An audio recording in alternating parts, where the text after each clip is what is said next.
Hey, Tim, let me know when you want to stop by and pick those up. Yeah, just Yeah, I don't know. Somebody's pulling my leg or something. because if I'm not there, I'll let somebody else know about it. Yeah. But I'm going to turn my camera and focus. I can see across the way. I'm going to nail them.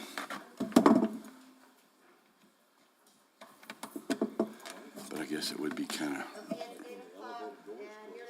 And we're live. Good morning, everyone. Welcome to the workshop for the Village of Ruidoso Council. It's August the 2nd, 8 o'clock. If you'll join me, we'll stand, have a moment of silence, and then we'll do the Pledge of Allegiance.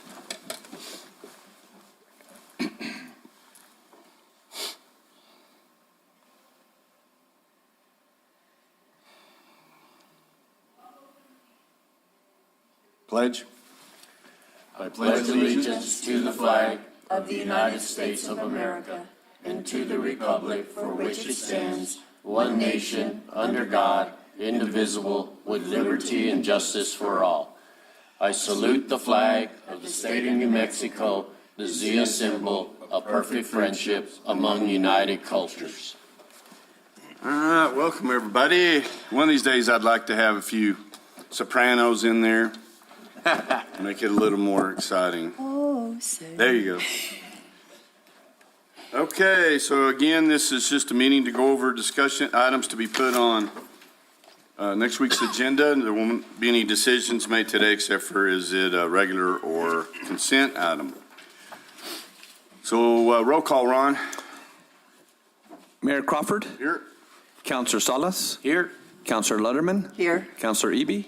Councilor Hooker. Here. Councilor Coughlin. Here. Councilor Jackson. All present, Mayor. We have a quorum. Thank you so much. Item number one is discussion on resolution 2022-33, a resolution approving an agreement setting forth the terms and conditions of active membership in the Southeastern New Mexico Economic Development District. Council of Governments, the COG, Ron. Mayor Crawford, members of the council, this is the annual resolution for the Council of Governments. This also, we have two members. We have Councilor Coughlin as our current member, and we have Manager Dodge as our alternate. And we'll be also sending that back to them for our appointments. Are we good to reappoint the current? That's my suggestion, yes. Because Okay. Coughlin's doing such a wonderful job. All right. And the little bit of juicy rumor is that Roswell's trying to hire Hubert Quintana as the new city manager. Oh, Yeah, what a, yeah. sorry. And we're still pushing for Joe Nebb to, and a lot of citizens are too. So the mayor's looking at making a change? Yeah, he wants all locals. Discussion on number Nebb two. lives in Roswell. Who? Joe Nebb lives in Roswell Yeah, but he's, because he came from somewhere else.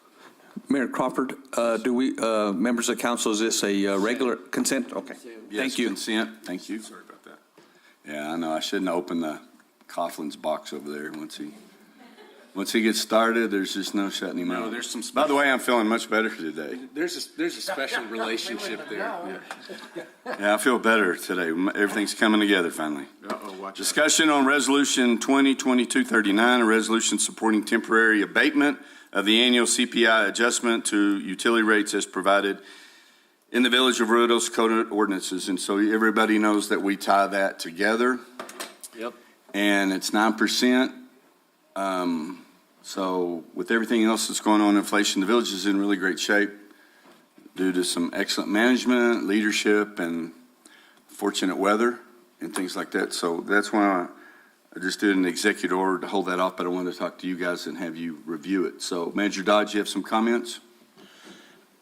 Mayor, Council, as we look at it, the CPI was put in place to keep us up to date on the rates and make sure that we had enough capital investment and we didn't have to go back and always be doing adjustments.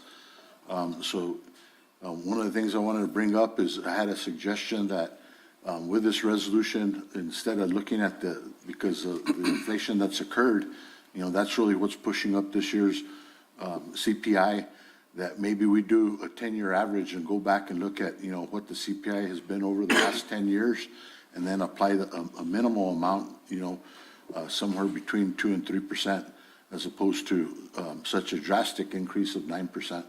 So, I think those type of ideas, I think we still need some type of increase to keep up, with the cost of increase of prices and materials and things of that nature. Last year, we did a rate reduction, and then if we come back and apply another that was equivalent to about $17, if we come back and apply that 9%, it comes out to about $13, so it doesn't really make sense to do that. And with all the, the increase in cost and just all the inflationary factors, families that were purchasing goods for right about $100 or close to $200 this year, and that's just an example that I've heard from some of the residents that I've talked to that, their grocery bill has almost doubled. So I think we need to, on our side, I think we're in a position to provide some relief, and we need to take that into consideration. Okay, what do y'all think? I think regular. Regular. And do we have to change the ordinance? Yes. We'll have to amend it. Okay. Yeah, just because the CPI is at 9% doesn't mean people are making 9% more. No. In fact, their checks are equivalently going down. Because That's they've what- got all these extra things. That's one thing that I don't like about government is, constantly asking for more and more out of people's paychecks, which aren't changing. So their net income is actually lower.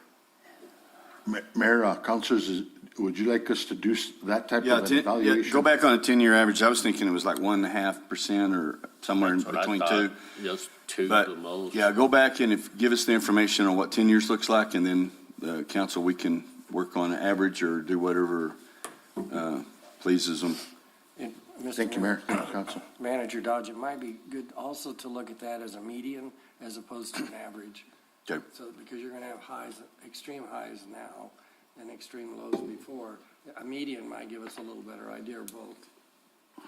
Okay. So, you want me to analyze it both ways with a Please. median and Well, then? that would be my suggestion. if Yeah, it's okay. agreeable. That would be good. Sounds good. Okay.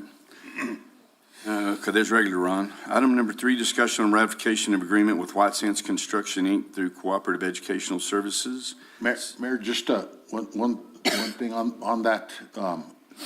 I don't, my recommendation is that we don't include the 9% in that. Correct. Okay. Yeah, it's like we're just starting this new year, yes.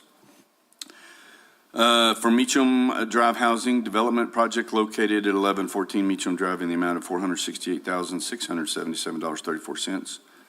And that is going to be, Mayor, I just asked Samantha to pull up the latest spreadsheet, so. Okay. Can we come back to that one later in the meeting? okay. We'll hold. Item number 4, discussion on resolution 2022-34, supporting a public-private economic development Main Street project for fiscal 2022-2023. This is a renewal. And this one is to Elizabeth. Good morning. Oh, yeah, I think so.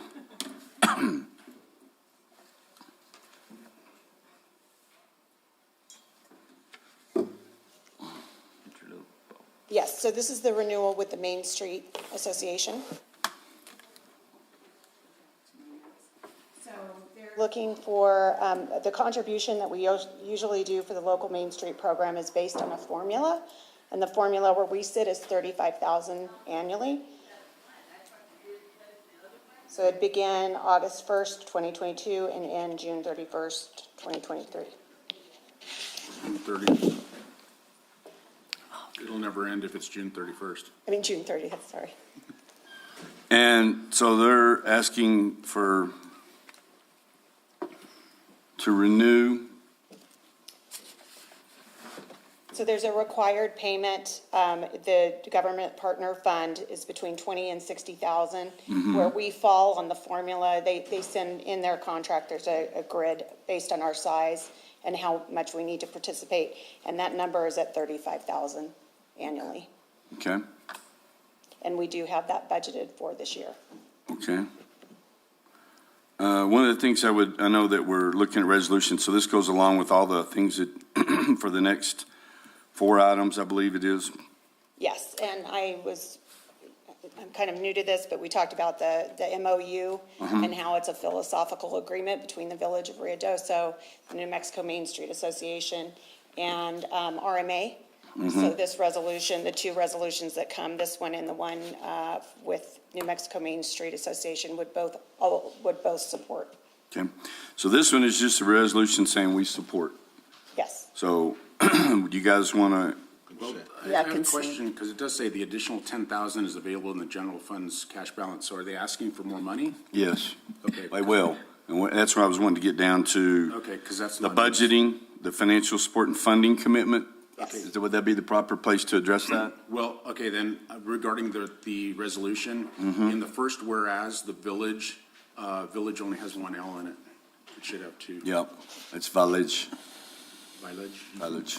It's French. The Balaj. You see it there? We are now fancy. We're the Balaj. So, if we'll correct that, Mayor, just to let y'all know, just like Elizabeth said, the base funding is 35,000. Any additional services that are provided, we would normally enter into a separate agreement with. So it's our understanding, talking with Kendra, and then I had a conversation with Eduardo from the New Mexico Main Street Program, that they'll be going back to the Internal Finance Committee to request additional 10,000 and talk about what those additional services would be. There was some confusion on us providing support for the Main Street Conference. That's totally separate, and the way that we're supporting the Main Street Conference is the convention center did apply the 50% discount, and then we came in with a contingency fund and funded the rest of that. So that's a separate issue from the contracts. None of that fund is going directly to the Midtown Association. We're taking care of that directly with the Main Street Program. So all three items come together. When we get to the agreement, the biennium agreement, it talks about the basic scope of work that the Main Street Association would be, the Midtown Association would be conducting in that agreement for the 35,000. So. So are they gonna be requesting 10,000 annually or one time? it would be a separate agreement. Yes, it would be a separate agreement, just kind of how we handled the man on the street contract when we asked for additional services in April after the fire. And Kendra would go around and, to events and then film herself and, promote Midtown. So it would be a separate agreement that we would look at what she's requesting that $10,000 for. So at this time, we'd only be considering the 35. And then she'd come back in October to the Internal Finance Committee, because that's all we budgeted was the 35,000. And one thing I want to see is, we, through Lodgers Tax, we funded the big Party in the Pines. I have no idea. I know that all the money went back to them to help support the RMA. It did. And I have no idea how much money. We haven't seen any figures, and if they should keep it open. And then we need to talk to Kendra too about some other things that, Right. where the money's going, where they spending it on. I think she noted it in the newsletter. There was an article, I believe that after all, they paid for everything. It came out 56,000. So that was in the newsletter? I think so. Okay. I gotta go look. I know she did. I got it, and I didn't she read it did- yet. She did publish it somewhere, and I believe it was almost 60,000 after they paid all their bills. Okay, So it was a good, yeah, I would say. healthy. And that is also in the MOU that they'll continue to do two events annually. They'll do all the things to support Okay, Ruidoso and Midtown. see it?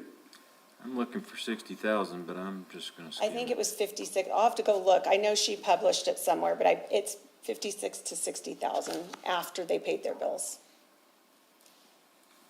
Okay, so what's your pleasure on items 4, 5, 6, and 7?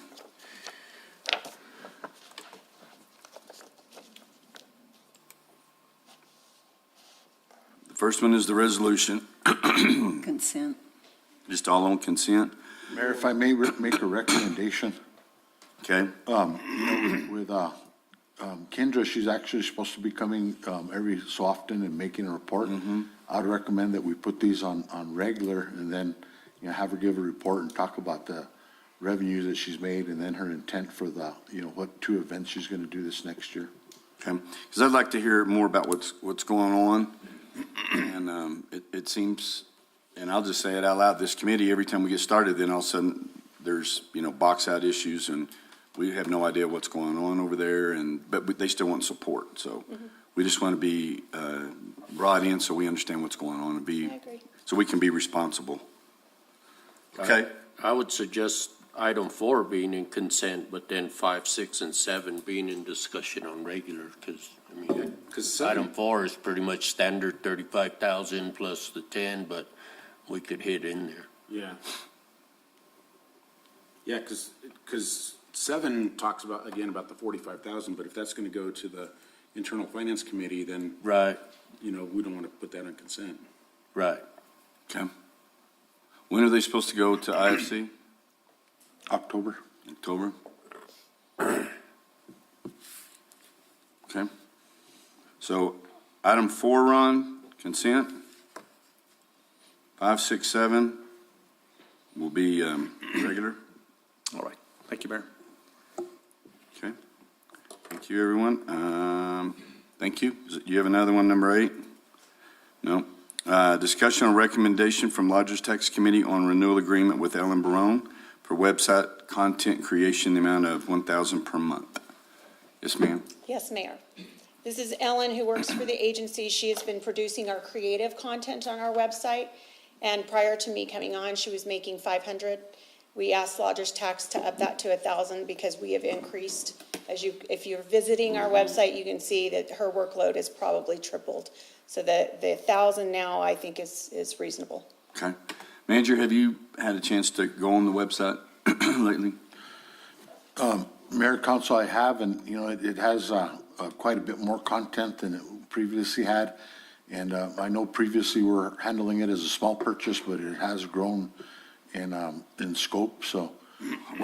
What my question is alluding to is before it was so much information you couldn't find anything. That's good. Have we been able to work on that? We have? I haven't looked, but, that was the problem. We were referring people to the website and you get lost in all the whatevers. Have we made some adjustments on that? I haven't checked. Mayor, I believe so. And what I do is I actually go to different resort destination websites similar to us. So Park City, for example. I think if you go on our website and you start comparing us to other, it's very clean, user-friendly, and a lot of really good detail. And I think Ellen's done a really good job on that. So yes. Yes, sir. And then are you having good communication with her as far as, hey, this needs to be changed or that needs to be changed? Yes, we Okay. actually have had really good conversation. And when we came on, when I came on, we had a conversation about how content was not she wasn't getting all the information. So now we have an event profile sheet that we send out to her that contains anything and everything about the event. So it's actually made us a lot more efficient. Okay. Mayor, I believe we're talking about the Discover Ruidoso site. Oh, am I talking about Correct. the wrong website? Yes. and- Oh, yeah. and, Oh, I see. So I'm not- she just does Discover? Yes, She doesn't do the Village of? not to my knowledge. I work directly with Ellen on Discover. Okay. And Well, That's when I Roseanne, think, yeah, I'll Roseanne Anna that one. 'Cause I'm talking about the other one. Carrie does the Village, right? Yeah. And Mayor, I think Ellen does provide support for the village. That's a separate agreement that she provides us still under the agency contract, if I'm not mistaken. But I haven't heard any complaints as of recent from the directors or anybody, so maybe we can ask the directors if they've had any issues or concerns. I would suggest then that we make a change to the agreement to specify, because right now it just says website content creation services. It's very generic, not specifying which. And the other thing is on number 3, it says the term of this agreement is for 1 year from the date first mentioned above. We should put specific dates in there so it coincides with our fiscal year.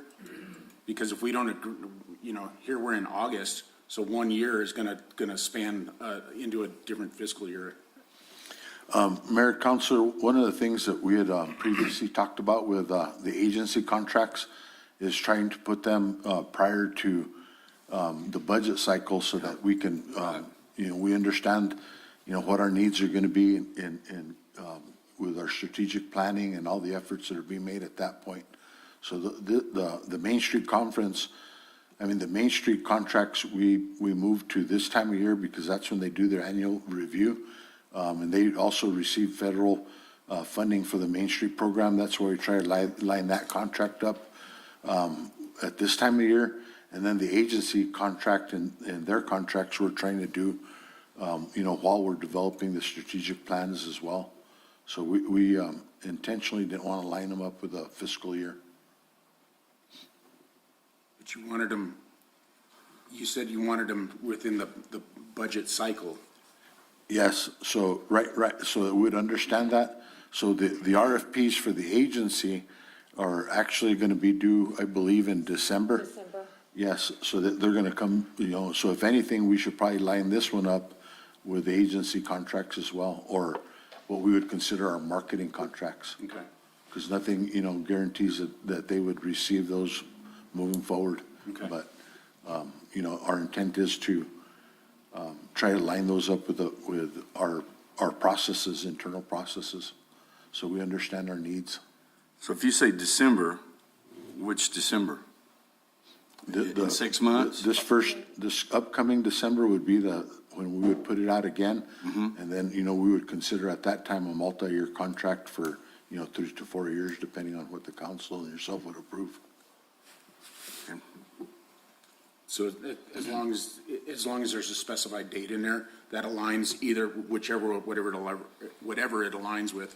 And if it aligns with the agency, then that works out too.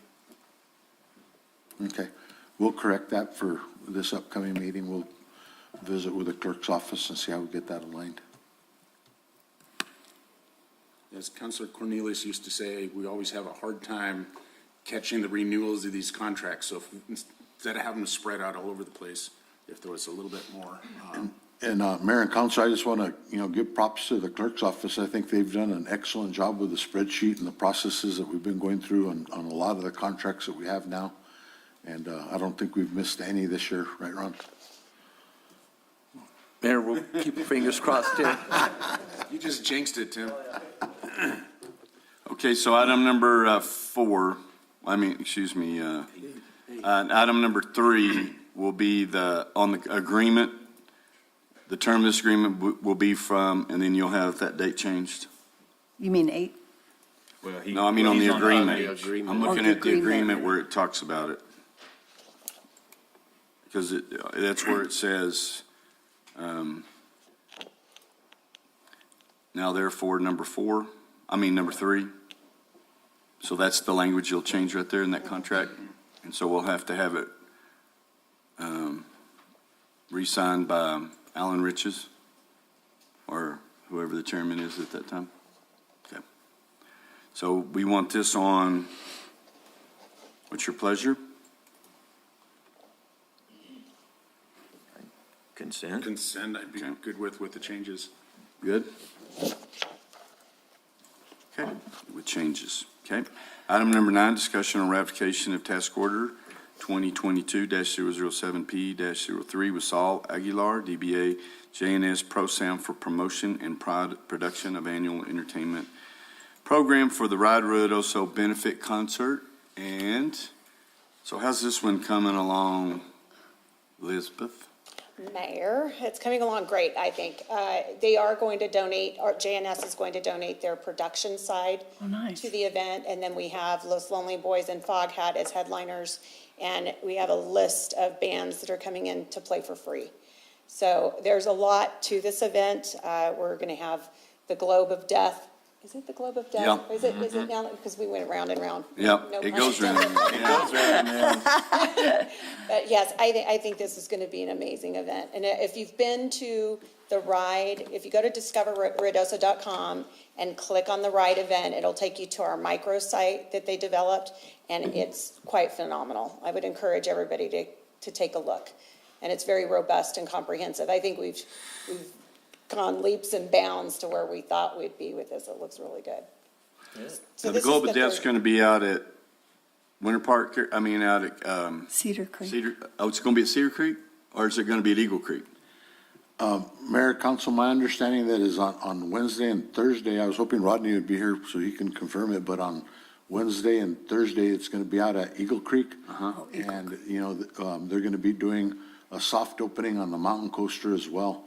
So, Mr. Dorgan's also offering, from my understanding, locals a free day for the kids to do the tubing, zip lining, And then we're gonna have the stunt riders, the Globe of Death group is contracted for 4 days, and they got BMX stunt riders and motorcycle stunt riders, and then the Globe of Death. So, that will be a free event out there for locals on Wednesday and Thursday. And then it moves back to Wingfield Park for Friday and Saturday. Okay. And then Friday, we're going to have the bands Hear No Evil, Traveler in Pain, Last Child, and all-time favorite of the hookers, Foghat. They have a wonderful song that lasts for about 30 minutes. Saturday is Bitter Water Band, Doso Dirtbags, which is a local favorite, Prince of Darkness, Aussie Tribute Band, the Nice. Roulette's Band, and Los Lonely Boys. So, and then I was talking to the guy that's supposed to be emceeing in between some of these, and he was wanting to know if we could have just a little background on where all these bands come from to thank Yes, them. and we have bios also posted on the website. Are you gonna disclose who that MC is? Yes, we're not gonna discuss it? No, we want people to come. No. Uh-oh, I know who it is. Yeah, Oh's right. O is right. Uh-oh, I let that dog out of the bag. Yeah, so, I guess we've looked at the concert there, Counselor? I mean, the contract? Yes. Okay. And we have the contracts. Mayor, one thing I did want to point out is we made some corrections on the ticketing website this past weekend. Can you talk a little bit about that? So the ticketing, we're similar to Party in the Pines, we're gonna do the VIP, so the very important vibe section. Yeah, vibe. Did you see vibe? I like it. But we also we were doing a general admission and we were encouraging donation. And it just wasn't happening. It was like people were going to the general admission and seeing the 0.00 and just coming on and getting the ticket. So we decided that rather than do that, we would actually encourage them by putting this. Suggested $5, Yes, $10. this is by donation, and this is how, so, it will fall third in the tier, so you get the vibe section, the most expensive tickets first, and then, the donation ticket at the bottom, because that's how the service Eventbrite works, the most expensive starts at the top. So we did have some questions about that. And there's a 2-day ticket, and is it really clear on there that Yes, you get two-day ticket, one chair? 2-day ticket, one chair. Yep. One shirt. Don't get up without your chair. Yeah, put your name on it. And put your name on it. Councilman Hooker has markers, he will share. He has the dry erase He markers. he had it all. Okay. Mayor, I had a disclosure that I'm not the one that came up with the VIP names. Yeah, I know. I Say who heard did. that was the agents. Okay. What was the B for? Very important. Biker.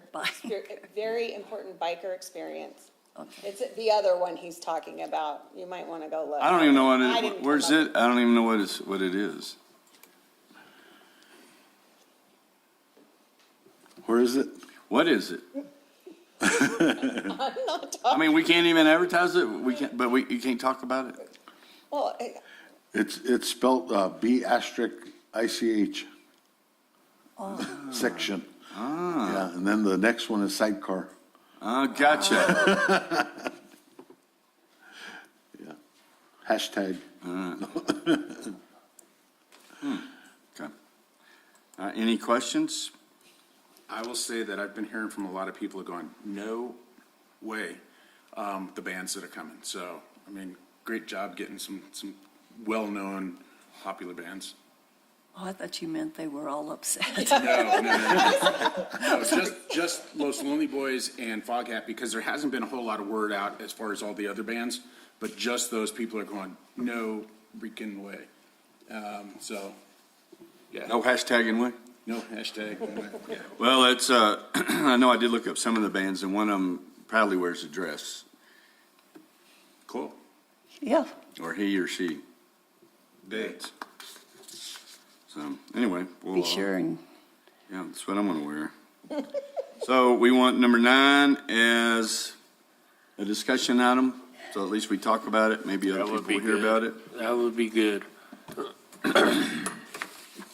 Okay. And then we have there'll be food and beverages and everything out there too? Yes, sir. Okay, is there a smoking section? No, sir. No cigarette smoking? I have to defer Do we know? to Manager Dodge because That was one Yeah, of the we should complaints have that one. I mean, we're not in any, we're not in any, restriction. There No. should be a But you're section. outside, so it's, I mean, you could, anywhere, right? Right, supposed to. Yeah. Okay, item number 10, discussion on recommendation from Lodgers Tax Committee at the regular meeting, July 26, 2022. Award Blaine Maldonado in the amount of $3,000 in special event funding for the Golden Aspen.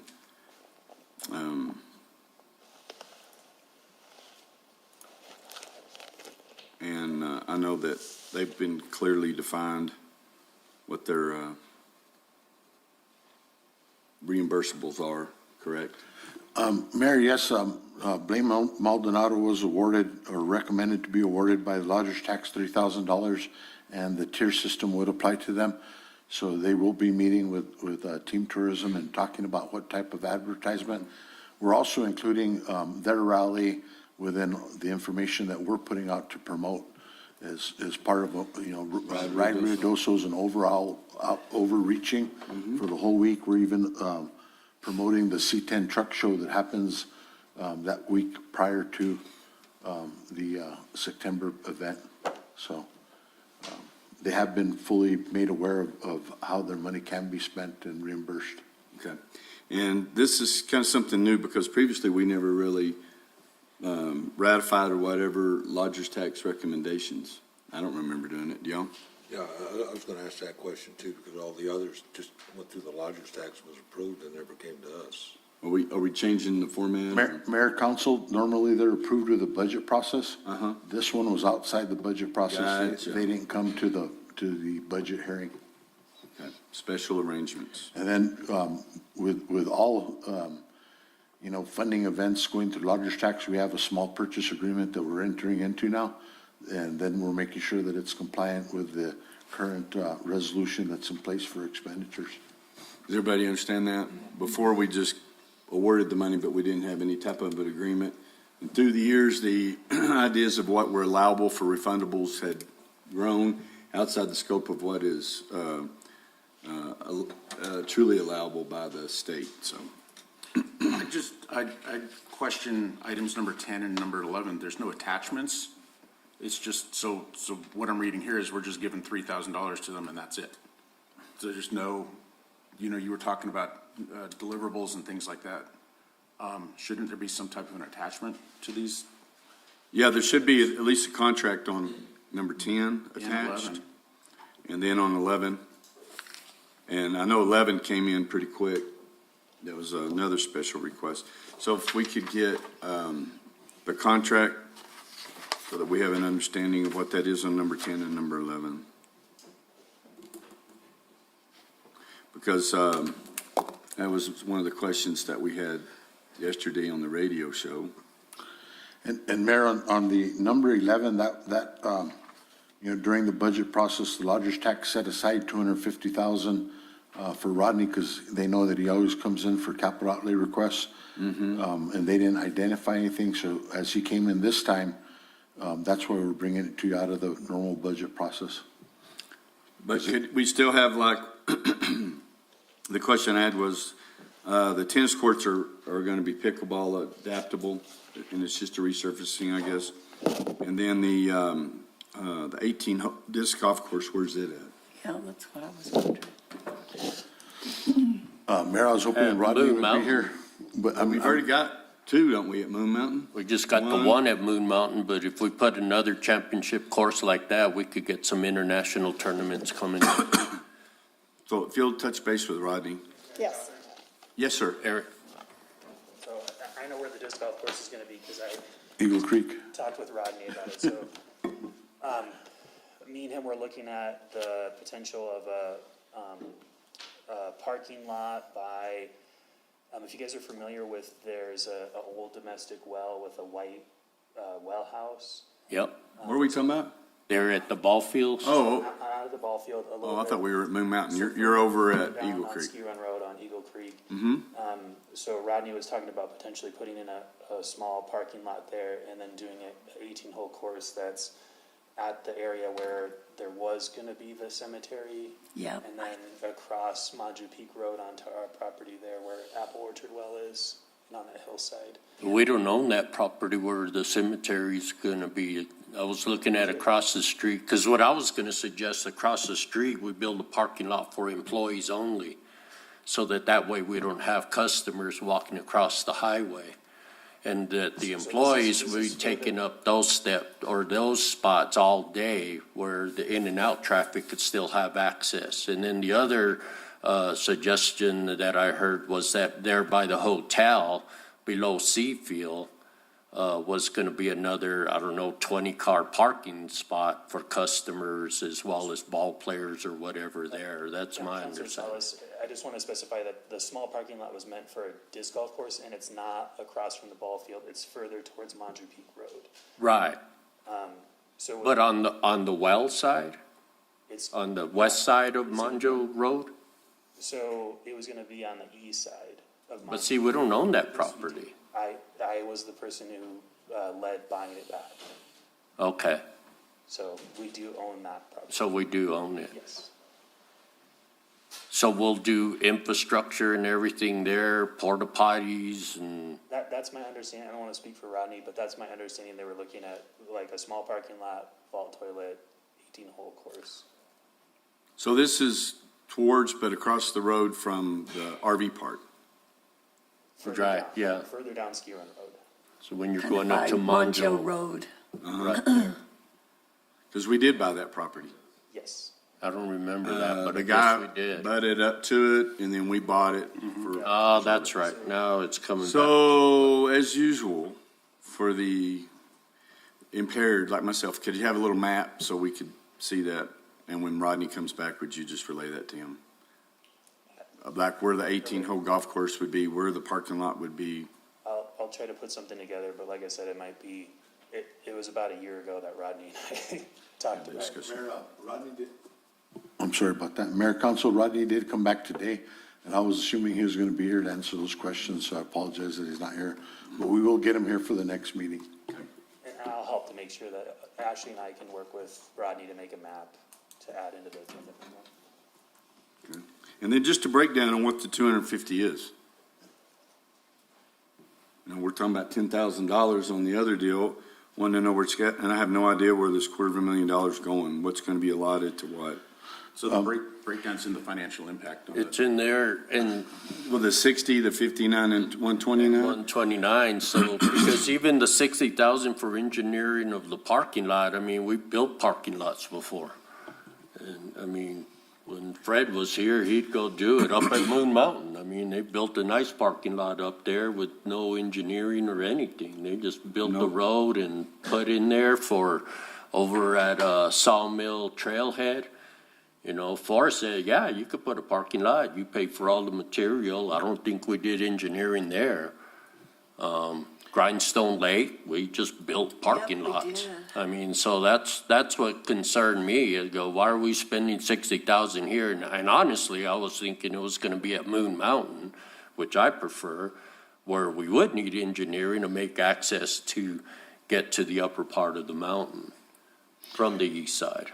Yes, and Mayor, we'll have Rodney give a full explanation and breakdown, because I think the parking lot on Eagle Creek that's being talked about here is actually for the ski school. So this one's behind the hotels, and I think that's why. See, that's what I thought. Yeah. And then in the summertime, that was additional parking for the Yes. summer activities. So that's the parking lot, but then the disc golf course, there was 3 requests that he had Okay. within this, and we'll get him to provide clarification on all that. Okay. So there's actually, Eric's talking about the disc golf course, which is a little bit further down Eagle Creek, and then there's the parking lot that's being spoke of here is for the ski school, is my understanding. But what we're getting with these breakdowns are, these are just swags. Yes. Yeah, okay. Well, okay. And so the new tennis courts, or the redoing of the tennis courts at Schoolhouse Park, they will be ready for pickleball as well? Mayor, Council, that's my understanding, and there again on that, he had put together a number, he didn't have hard numbers, And, you know, he is getting the donations that came into the pickleball to help with the improvements as well. So we'll get him to tighten up those numbers. Even at the Okay. lodgers tax meeting, I think there was some confusion because he had some old estimates and it wasn't up to date. So we'll make sure that we get you the correct information and try to tighten up the information as best as possible. One thing we need to make sure of, the money that was raised by the pickleballers, I was always under the impression it was for a new For a pickleball. new, and that's Not a designated. resurfaced Not a sharing. resurface, not a multi-tennis court pickleball. It was Mm. specifically pickleball courts. Yep. And it's my understanding it was a last minute deal where a group came in and talked to him and made this suggestion. So Okay. I think if it is going to be utilizing their funds, I think they are on board. Okay, yeah. This was like a last minute thing, how all this came And I together. know, but we just want to make sure we don't last minute it either. Yeah. And then, so just having prepared to let us know who on the pickleball militia came in and agreed to it. I don't see him up there. Okay, so that one will definitely be a regular item. Item number 12, discussion on resolution 2022-37, a resolution adopting a revised procurement policies and procedures manual, providing for the repeal of prior resolutions and written procurement policies and procedures and an effective date. And is this one, who is leading this team?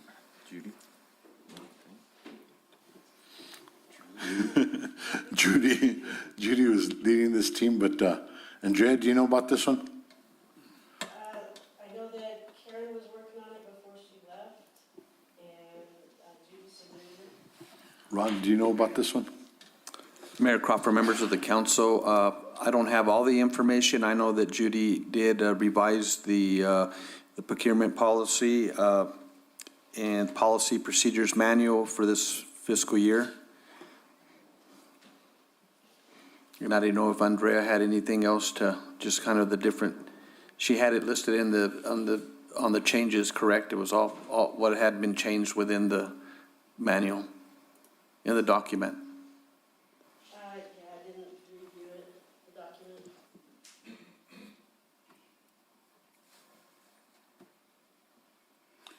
Regular. Yeah, because we're going to have some information. Let's find out who's actually behind it. So where is Judy? Judy's on vacation. She's flying back from DC today. Okay. So she will be in, for the regular meeting. Mayor Crawford, on number 10, was that a regular or consent on number 10, item 10? Regular. That was. Regular Oh, also? was Both it- of, It was You had review contract on it. Yeah. the three. okay, thank you. But anytime we make changes on anything, we usually get like a red line, so we know what was changed. And so I don't know. I see some green. Is that what that is? If you look at the attachment says comments, it explains what the colors are. Oh. Okay. So regular? Yes.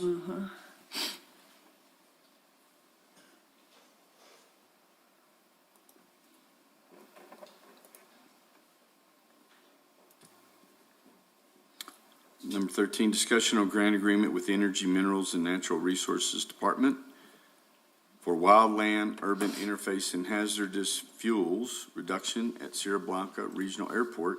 And this one's been a long time coming, Dick. Yes, sir. We've been waiting for about 14 months since we heard we was going to get it, and we finally got the paperwork for it. This is a grant for, originally it was $300,000. It came in at $336,000. Great. Including GRT.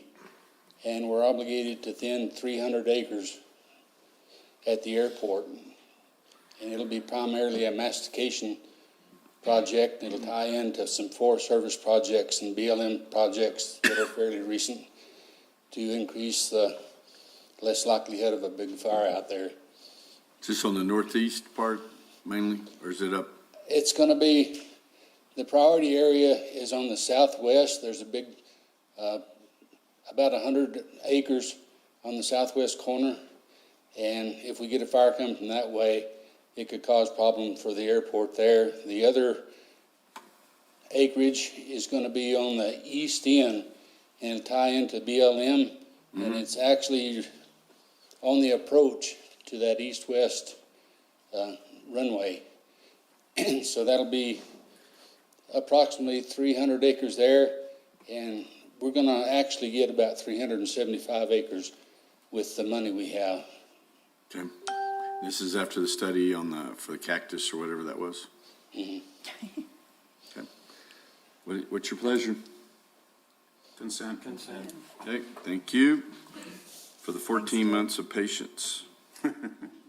But did you notice that they caught up with inflation by increasing it from 300 to 330? Is that what it was? They were planning ahead? Yeah. I doubt it, but. Item number 14, discussion on notice of grant and agreement award identifying number NR 228 and a bunch of other Exes with the U.S. Department of Agricultural and Natural Resources Conservation Service for the Emergency Watershed Protection Program projects for the 376. So do you want to just have that one on consent, or you want to go ahead and explain it? It's pretty straightforward. It's just implementing the projects that Chris and I explained to you ad nauseum. Yeah, that are not controversial at all. So I think that we should really go into detail on the presentation on what we're doing, what we did, who's paying for it, who's involved in it, the permits and all that stuff. Okay, so you want me to prepare a presentation? Well, just an explanation over it, and that way we can have it on consent, because according to some people, we didn't talk to anybody about any of it. And we're illegal. And yeah. So just to point out all the different agencies once again, we could probably just read what we put on Facebook. Consent or regular? Regular. Okay. Yeah, I meant to say regular earlier. Okay, Mr. Boyda? Item number 15, discussion on award RFP to, is it Dubois or Dubose? Dubois. Dubois and King, Inc. for professional engineering services for bridge and culvert replacements. Thank you, Mayor and Council. Andrea Hazardous. So we did a solicitation for professional engineering services for bridge and culvert replacements that may be affected by flooding as a result of the McBride fire. The bridges are Gavilan Canyon Road Bridge, Meander Drive Culvert, Warrior Drive Culvert, and Gavilan Canyon Road Culvert at Janet Drive. It may also include hazard mitigation projects deemed necessary in Gavilan Canyon. So we did the solicitation.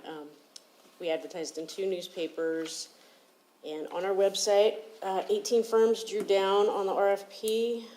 We held a non-mandatory pre-proposal conference, and it was attended by 3 offers. We did receive 1 submittal, and that was from Dubois and King. Passed it out to the evaluation team. They reviewed and scored and deemed that they are responsive and responsible, and recommend the award to Dubois and King. This is going to be a contract for a 1-year term with 3 possible renewals. Okay, is there any along there, is there going to be any work done to the road that we've just redone through there? Mayor Crawford, councilors, so yes, if we do some culvert replacement, we'll have to do some patching repairs to that road. Man. And what kind of a bridge for Gavilan Canyon? Is that right there by the ballpark? Councilor Letterman, Mayor Crawford, yes. So, the reason why we're contracting with the engineering firm is to do analysis to determine the best bridge, but, Okay. we're going to be pushing towards a single span bridge. Yeah. So that we can allow debris to flow through that area and hopefully stop some of the messes that we're getting with some of the higher flows. I mean, that has flooded ever since I can remember.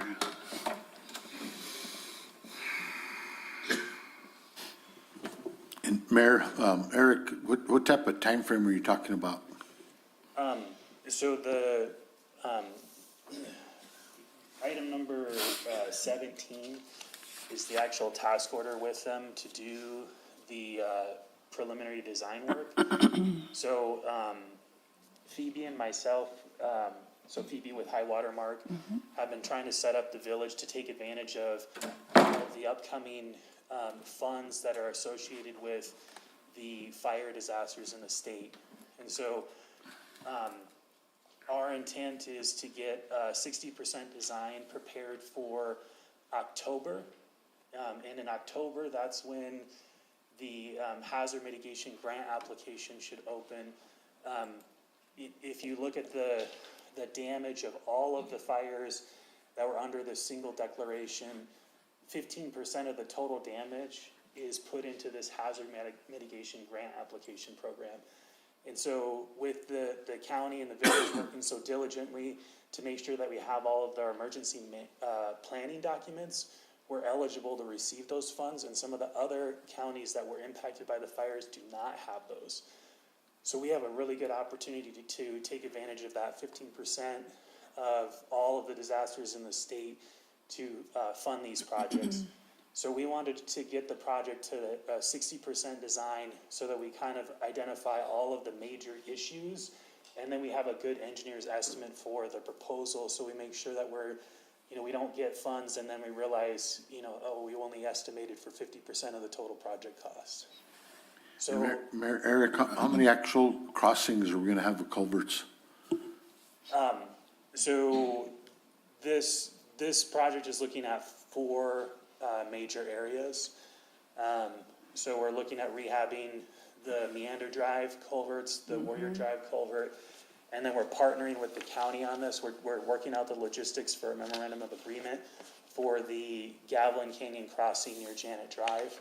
Where is that?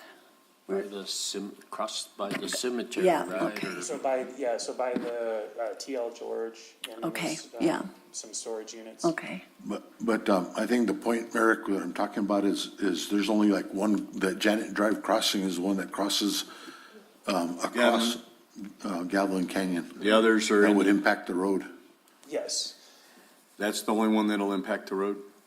for Gavilan Canyon. So Warrior Drive would also affect. But it would be at that intersection? Correct. And I'm just bringing it up because it's not gonna be like a major impact to the roadway that we just laid. So how big are the culverts gonna be? So that's why we're having the engineering firm design it. I figured we had that already, or we wouldn't have known they're too small. So, okay. So we have Riverbend Engineering is under contract with us, and they did a preliminary hydrology and hydraulics analysis of these culverts. And so all these culverts were identified as undersized, but there's opportunities to utilize their undersize to hold back water. When we have a large spike in rain event, we can slow down that spike by holding some water. But we want to make sure that if water is starting to overtop a road, that it has a safe way to get around, either over the road or through an alternative culvert. So, we want to look at creative solutions to make sure that we're not topping over roads, and then if we are, we're doing it in a safe way. And by overtopping, I mean water flowing over the top of the road. But Mayor, one of the things I think may be helpful is if we draw a diagram and bring it to the regular meeting. You know, I love diagrams. Yeah, so you can actually see Eric has drawn it out for us, but I think drawing a diagram may give a better So explanation. you're talking about leaving the existing culvert, maybe, and then having a runaround that backs up and then runs around through and under? potentially, yeah. So, like the original intent for these projects was to do it just a straight replacement. But after the debris flows last week and me looking at, so like Warrior Drive, for instance, the only reason that we didn't have a massive mess on Meander Drive was because Warrior Drive was undersized. And so, it backed up there, but because the water got so high, it flowed over the road. And so there might be opportunities for us to look at, well, maybe we can put a series of culverts shallowly on the road, so when the water gets up high, it has a place to go and it doesn't top over the road. But then we also maintain that buffering capacity so that we don't run that water down Gavilan Canyon. And so that's why we need to have an engineer that's gonna look at all the all of the potential opportunities for us, because, ultimately we want to protect those assets in that area. And if that means upgrading all the culverts and getting the water down Gavilan Canyon, and not having any retention capacity, if that's what comes out from the engineering, that's, probably what we should do. So Eric, in my mind, I'm trying to relate what you're saying, and I'm thinking it's kind of like a spillway on a dam. Your dam wants to hold back a certain amount of water, but if it exceeds that, then it has another way to flow over so that we don't top over the top of the dam. Is that Correct. kind of what you're talking about? Yeah. Okay. So either some additional culverts or, like the Meander Drive culvert. So our original hydrology and hydraulic study estimated that area needs 2 8-foot by 10-foot box culverts. Right now, there's a 4-foot by 6-foot culvert, and there's no way we're fitting in 2 8-foot by 10-foot culverts because the stream isn't that big. All right. So, that's one where we can probably ramp up the size a little bit, but we need to design a way so that when we do have really high flows, it just flows over the top of the road safely. And then we'll, probably put up warning signs saying don't cross the road when there's water. So kind of a dip in the road so that it controls the water. Correct. Okay. And then it doesn't encourage the water to run down Gavilan Canyon and into the school maintenance building. Yeah. Mayor. Eric, on Warrior Drive, where we've got the berms, so the berms help the catch sediment and big like logs or whatever that's coming down rocks, and then the water. That's all kind of, that's supposed to have water in it anyway. One of the questions that I noticed everybody said that the village of Rudolph made ponds, and that was going to be a big mosquito infestation. And so, but to me, there's water running there all the time anyway, maybe not on the side where the fire was, but I've seen cattails there before. Isn't that kind of a natural waterway? So Councilor Letterman, yeah, so, it is a natural waterway. It doesn't have water in it all the time. Right. Those berms that we built are not meant to permanently hold water, so it's meant to infiltrate water. It's just, we've had so much precipitation lately that they've not had enough time to dry out. So if for some reason that those ponds or those sediment berms hold water for an extensive period, even when there's not precipitation, we would probably look at bypass pumping around it. But those basins are meant to fill up with debris flows. So they're not actually ponds. It's meant to fill up with sediment all the way to the top. Okay. And because we did that did not back the water up into Gavilan, right? Correct. So all the elevations are, it was designed appropriately to make sure that there's drainage. It's not backing water up. It's just slowing down that velocity and then catching all of the debris before it gets to the Warrior Drive culvert. And the debris flows that occurred in last week, the Warrior Drive culvert backed up because there was so much water in there. It didn't back up at all because there was debris back up there. Yeah. So all the debris was catching into those sediment basins and on that floodplain bench that we're pushing the water on. Right. Thank you. Okay, any other questions?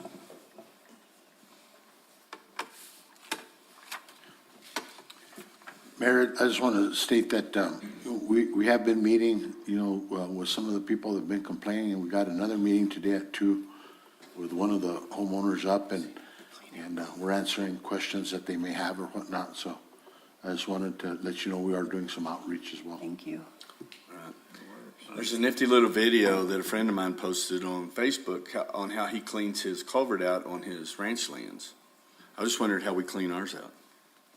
They hook a tire with a chain that is in the culvert the whole time. Drag it through it. And then they drag it through it, and it pushes out a big old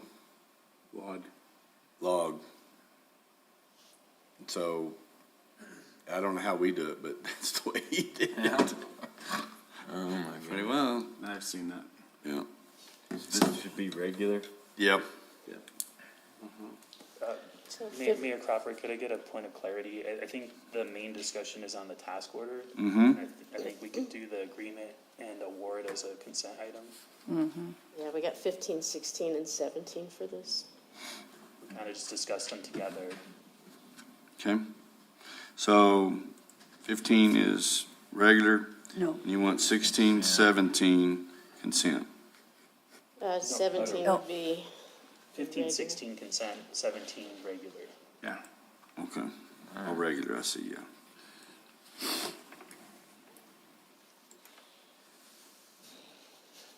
We appreciate all the work in that area, though. Thank you. Thank you, everyone. Thank you.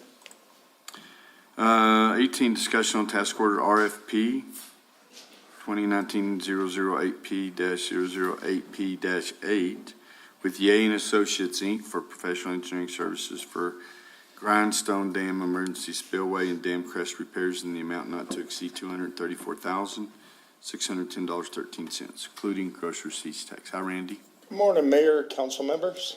Morning. Yeah, this is another dam project.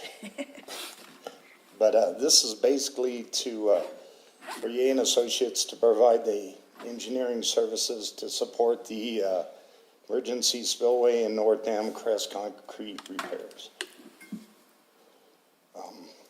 This is an item that's in the inspection, and it's been a reoccurring item, and we're finally trying to get it taken care of. So, and they basically just broke it down into 7 different tasks, and it's going to be quite a big project. They're doing an assessment on the concrete because they want to see why it failed and the shape it's in. So they want to do assessment. They want to test the emergency concrete or the spillway, and then the surface of the dam. So, and then this one got shifted from the other project, the inspection, conduit inspection and vault. Because when James came out, he kind of switched this one because he saw how bad it was up on top of the dam crest. And so he wanted this one completed first. So we kind of switched it around. Okay. What makes the dam crest bad? Well, it's Just kind of a years? combination of a few different things. One thing is we noticed up on top of the surface, there were some ponding areas. And it seems like where the water ponded and then ran over, that concrete was in worse shape than the other spots.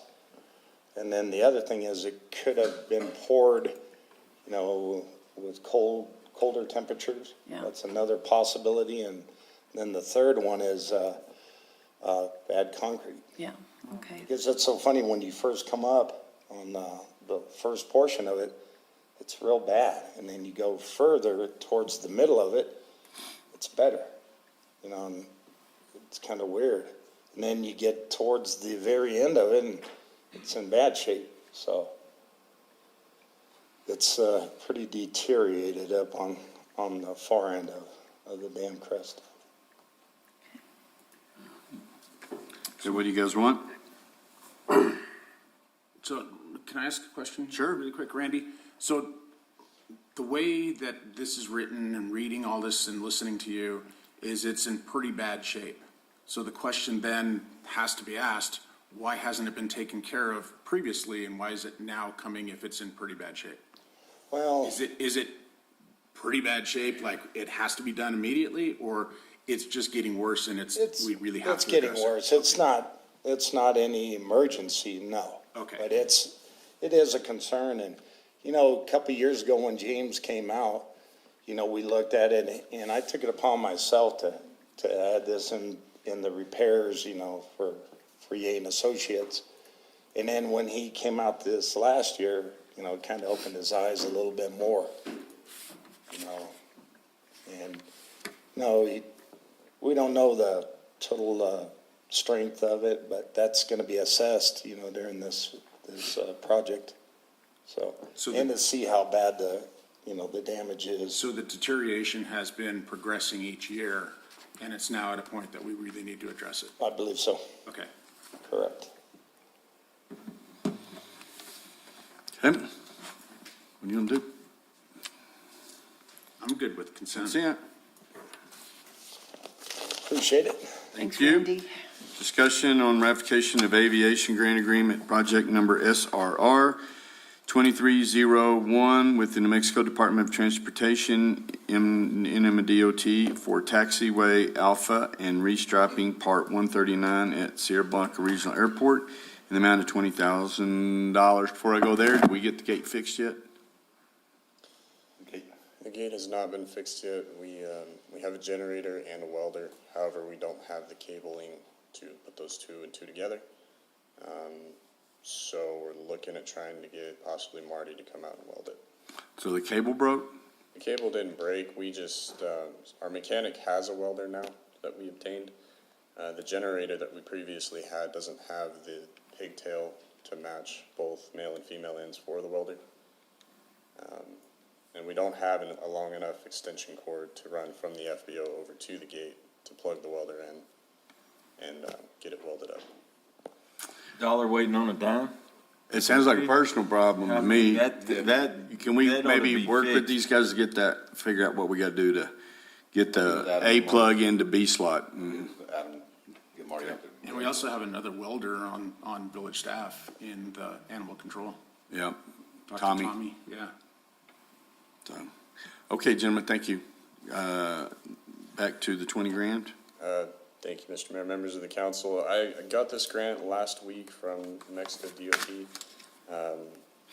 This money is to help us fund to restripe Taxiway Alpha, part of our discrepancy for the Part 139 inspection we had. Generally, we're just going to go through and restripe the yellow paint on the center line and the taxiway edges. I did provide a map. I don't know if you guys have it in front of you. We do. That'll designate the areas that we're specifically going to be painting. Okay. Austin, how long does the striping last?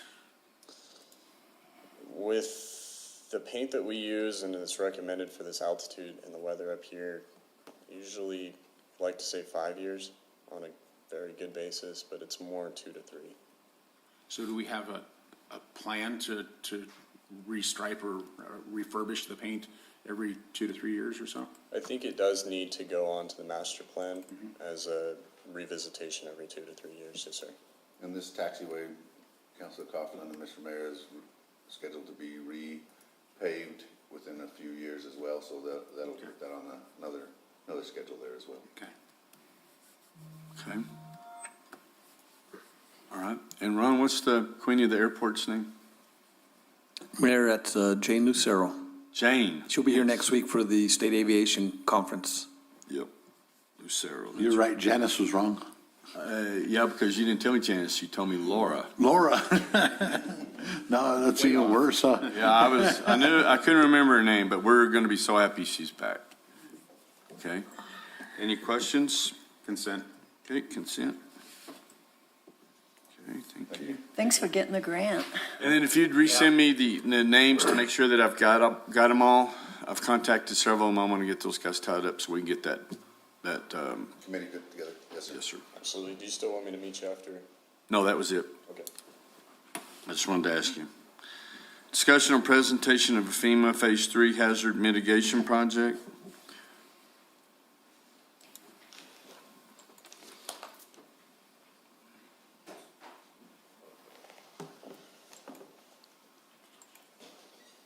Morning, ladies. Morning. Mayor, councilors, we had a series of meetings last week with Molson and Corbin and High Water Mark to start the planning of Phase 3 of the FEMA hazard mitigation project. And we were trying to make sure that we didn't run into any of the problems that we ran into in Phase 2. So a lot of our conversations focused on public outreach and how we were going to address citizens' concerns. So I asked Phoebe to come today to give you a little bit of an update on where we are and what we're going to do in the next stages. Okay.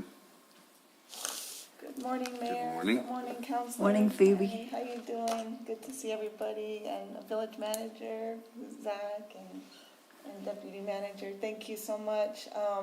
So as Christella mentioned this morning, we did have some clarity, lining out roles and responsibilities and getting clarity on that. So We did develop a flow chart that we would also like to share with council and members of the public as well, property owners.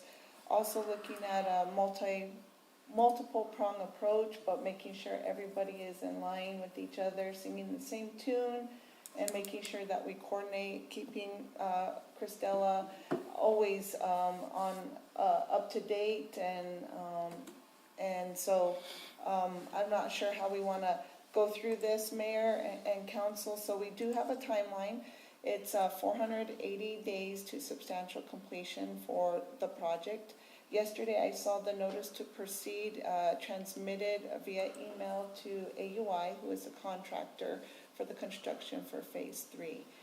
And so they will begin doing their preliminary activities such as surveying, staking, locating trees, and critical infrastructure on individuals' property. There will be 7 locations that will be focused. Because of the budget, we had to reduce the scope from the 39 locations to the 7 locations. So there was a great deal of work that Molzen and the team here at Village of Ruidoso, including staff members like Karen and Eric and Adam, to kind of focus in the scope of work from the 39 to 7 locations. And so because of that, we had to go through a rebid, and that through that rebid process, AUI was selected and identified to be the construction contractor. So there's been a little bit of back and forth. We did have the pre-construction meeting back in June, and it's taken us this long collectively between Molzen, AUI, and the village to sign off on those documents. But it looks like those things are proceeding. And we expect AUI to hit the ground running in preparation for the heavy construction. Okay, and when will you have the critical path listed on with your flow chart? Yes, for right now, we do have the number of days that AUI has identified for each location. And that will go into the critical path and milestones as we develop the schedule. In order to get the contract out, AUI is still trying to figure out some of the surveying work and the details for that, how they're going to schedule everything and logistically meet all of those milestones. So that detail hasn't been developed by AUI in conjunction with Molzen and the village yet. So right now we have for all 7 locations, right now, in the contract, the number of calendar days. They will be running 2 crews throughout the project. And so each crew, as was shared last week by Catherine, each crew will be handling different locations and different complexities. And so as we continue going forward, I believe that AUI, working with Molzen and the village, will hone in that schedule so we get a definite critical path. I can check in and see if they'll have that by next week so that we can share that with. And then we'll have names of on-site supervisors with contact info. And we're still making sure, I've never seen one video, one picture of a before and after entering private property that we've agreed that we would have. So I want to make sure that we have that. Who's going to be our designate on this job? Mayor, Adam's going to be taking the lead on this project, and then Eric will be working with them as well. They are going to be having weekly on-site tailgate meetings. I think we're going to cover that here in a minute, but the contractor is going to have a PIO officer on site so that the general public can approach them and not be talking directly to a laborer working on the project. That's where a lot of the confusion happens, when there's not a contractor's representative on the project, and then they go and start talking to, the lay people out that are working the project itself. So. And in the briefing that we had the other day with Molzen and whatnot, we talked about the importance of the subcontractor being involved in all these decisions, and that they feel like they're included. And if they have any concerns or undue pressures, that we look at those so that we don't have people promoting negative information. So it's going to be very important that we keep that positive message going forward and that we hit our timelines, and that for once, that if we give a date and a time that we hit it,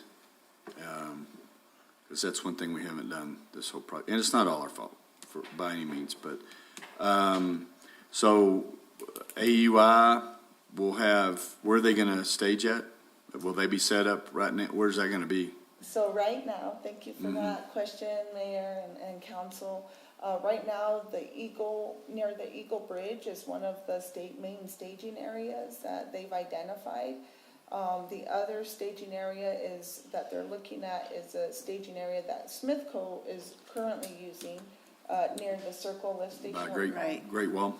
Yes, and then as they go out, now that they have the notice to proceed, they are going to go out and look at potential other staging areas, again, balancing the environmental considerations and requirements and restrictions, they had them, along with identifying potential other staging areas. It is going to be a great deal, as Catherine Jordan from AUI shared with us last week, a great deal of logistical coordination, especially with the heavy rock and material to get it to these locations. For example, one of the locations is right there on the west end of North Loop, where the bridge had been taken out in the flood in 2008. That's a very constricted location, and so there's a lot of, I would say, restrictions in terms of footprints and ability for state areas to be used as staging areas. And we have the new owner of the property's contact information. Yes, And sir. then the Birds, Mrs. Bird, Yes, sir. and then Dakota and Andy's, all that contact information through there.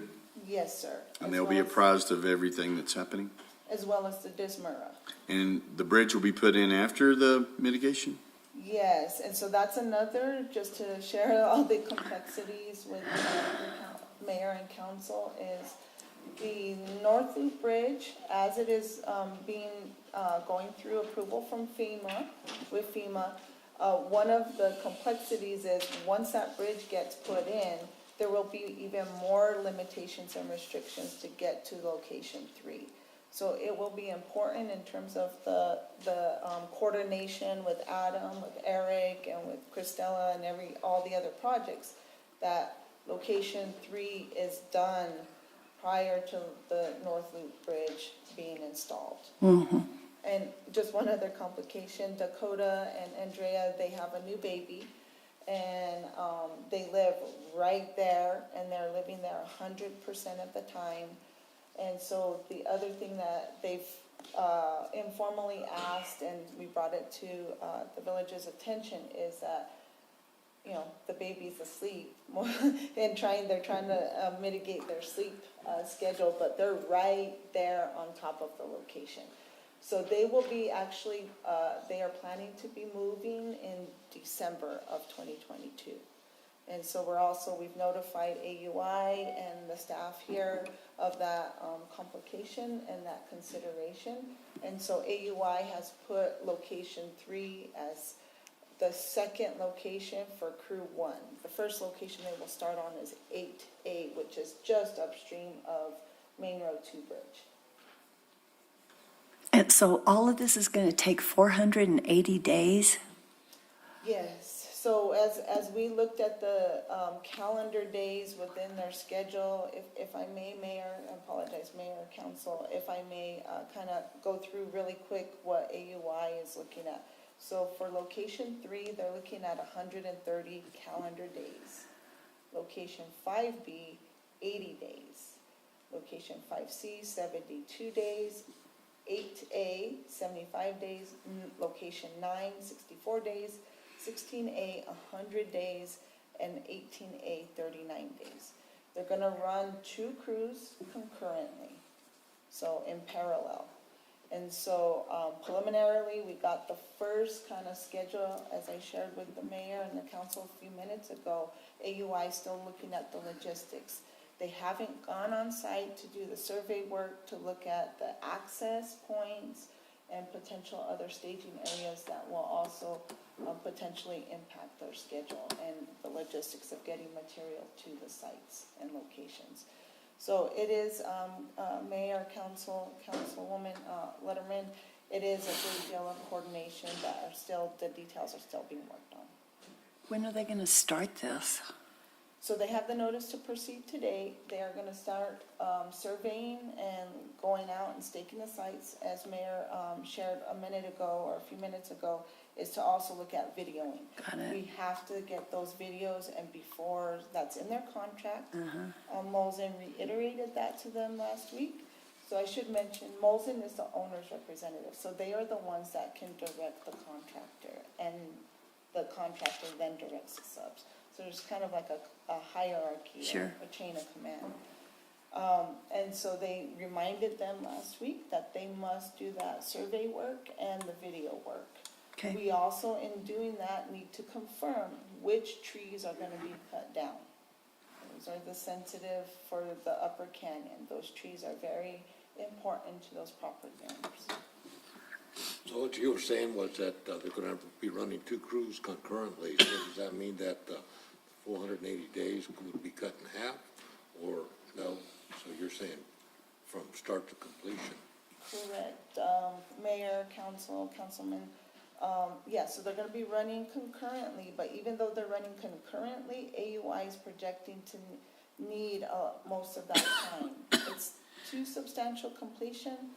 Knock on wood, I mean, we could go really smoothly on this project, and they are ahead of schedule. When you do the math, they may be a few days ahead of schedule. Does anybody want to take some odds on that? Well, because would they be like in the winter time? I mean, that'll kind of slow things down. I'll take the over, I won't take the under. Okay, and it's just gonna, and we're gonna have you want to go into your meeting schedule? You know, they're gonna have a bi-weekly, we're gonna add them to our projects in the morning on Thursdays from 7 to 9. They're gonna be at 9 to 10. 9 to 10, every other week to keep everything moving and people, because I've forgotten more than I can ever remember about this project because it's drug on for so long. Yep. What were you gonna add to the deal, the location of the staging? Mayor, yes, one of the things that AUI had mentioned is, you know, being the logistics of, and the tightness of the sites, you know, they're planning on, I mean, even up towards Ski Run Road, you know, they're talking to people that actually staging rock and bringing in as they're needing it. So it'll be off location, and they're gonna try to keep it as clean as possible during this project. Mayor? Yes, sir. Couple of things. Phoebe, if you can get ready to pull up track G so that you can show the council. I think one of the most controversial sites is going to be on track G. So I'd like Phoebe to explain how we're going to handle that.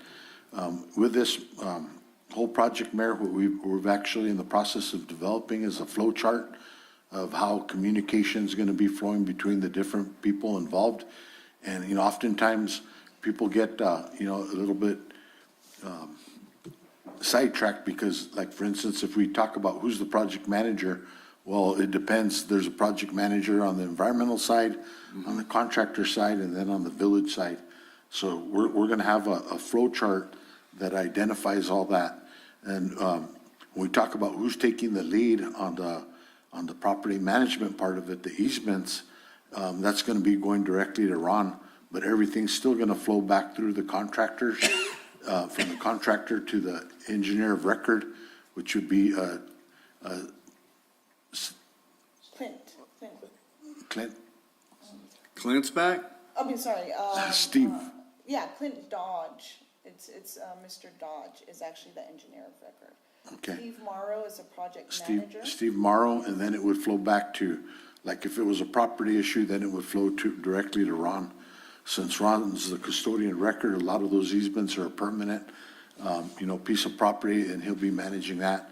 If the contractor makes any side deals, then we need to make sure that that flows back to the environmental section and then back to Ron for permanent keeping of the record, so we know what happens. So there's going to be a flow chart that describes all that. Yeah, that's what I'm saying. We need to have a big flow chart, and then the dates expected. And then we'll be discussing those every bi-weekly. And any type of change order that occurs, there's a process for that.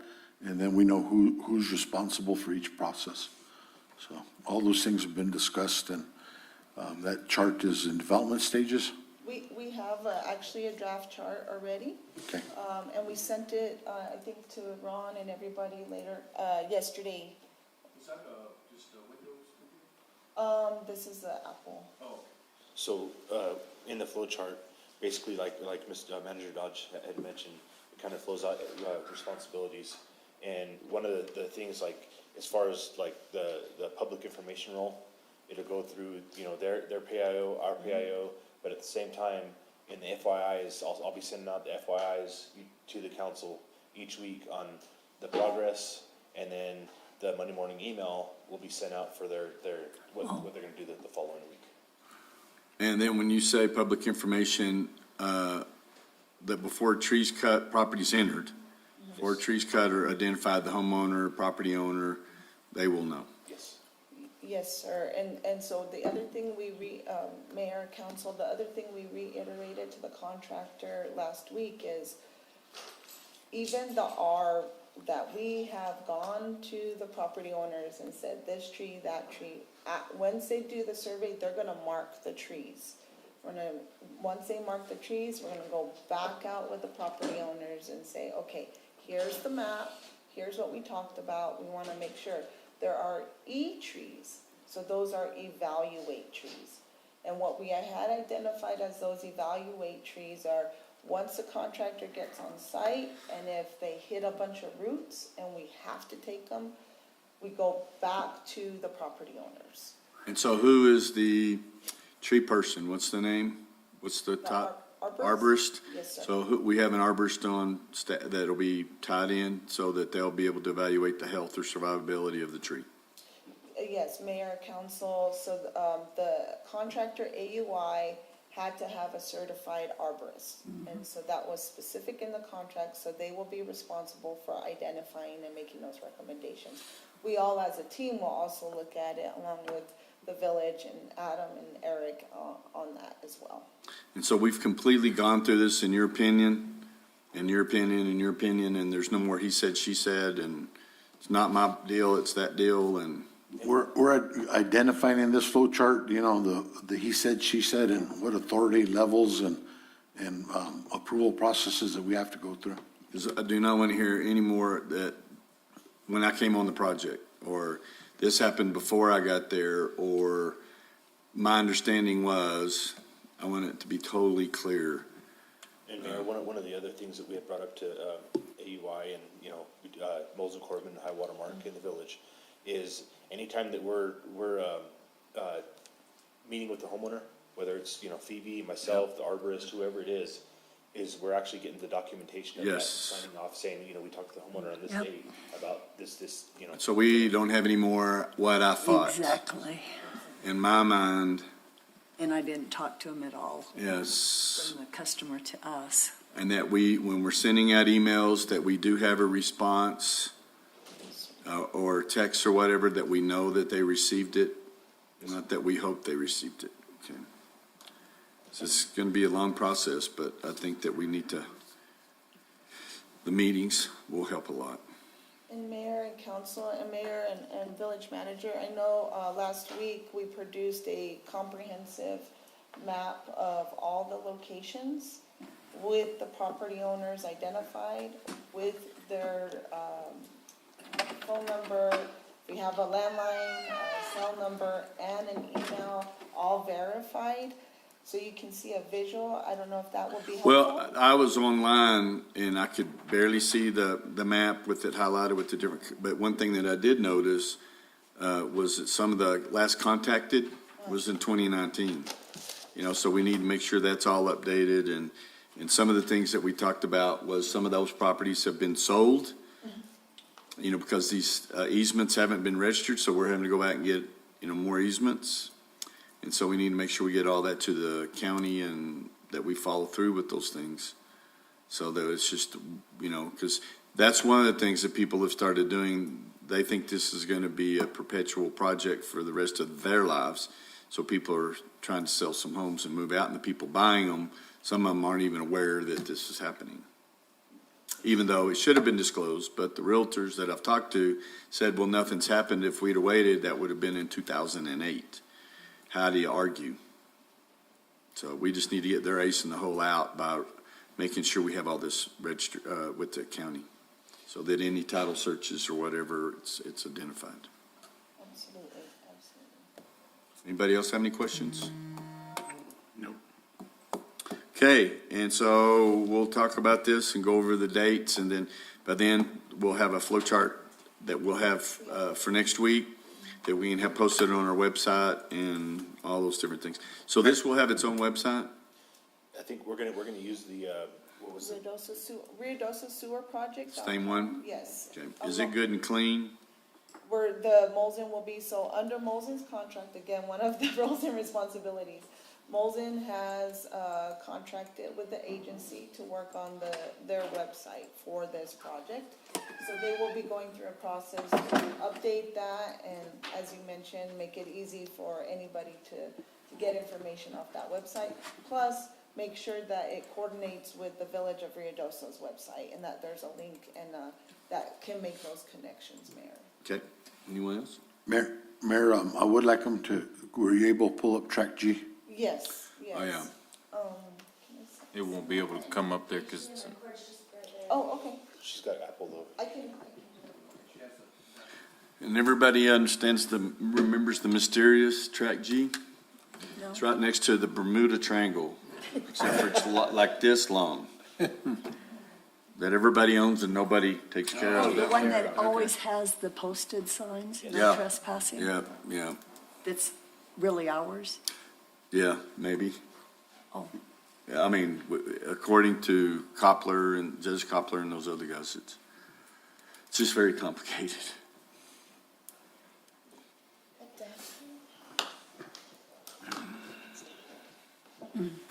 Is there hazard mitigation in that area right Well, there? and they're looking at, eventually we're gonna have to do some staging there and, Oh, boy. and so the bridge is down 1A and we're talking about way down this way and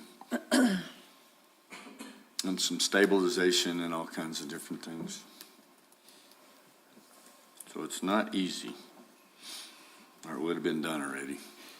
And Mayor, more than anything, I just, I've asked the team to make sure that we go out and visit with all the adjacent property owners and let them know the approach we're taking, just to keep them fully aware.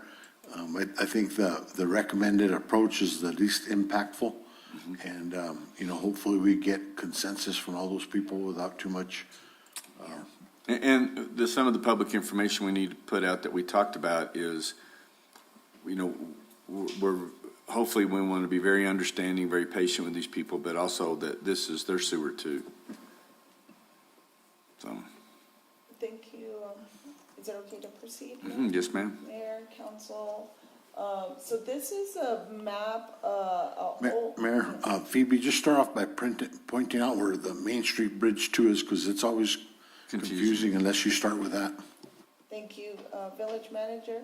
Mayor and council, here's the main road that comes as you're going into Upper Canyon. Here is Singing Pines Road, and then you come across, and this is Main Road 2 Bridge right here. And I know this is a little bit outdated map, but this is one of the essential maps of record. Actually, P&Z was able to find this map, and we were able to find these documents from planning and zoning. So this map is from 1947. And what's important about this map is there's this line here. Can that be blown up any at all? I sure can. There you go.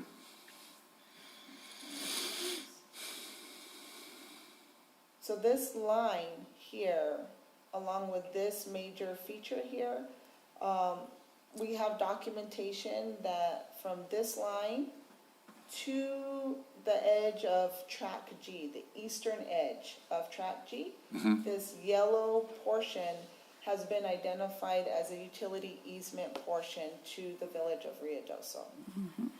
Originally, before we found the map, before, some of these documents we find, and even when our surveyor, or when Molson surveyor tried to locate these documents, for whatever reason in the county assessor's office, it didn't say track G, or, so we found it. We found this document.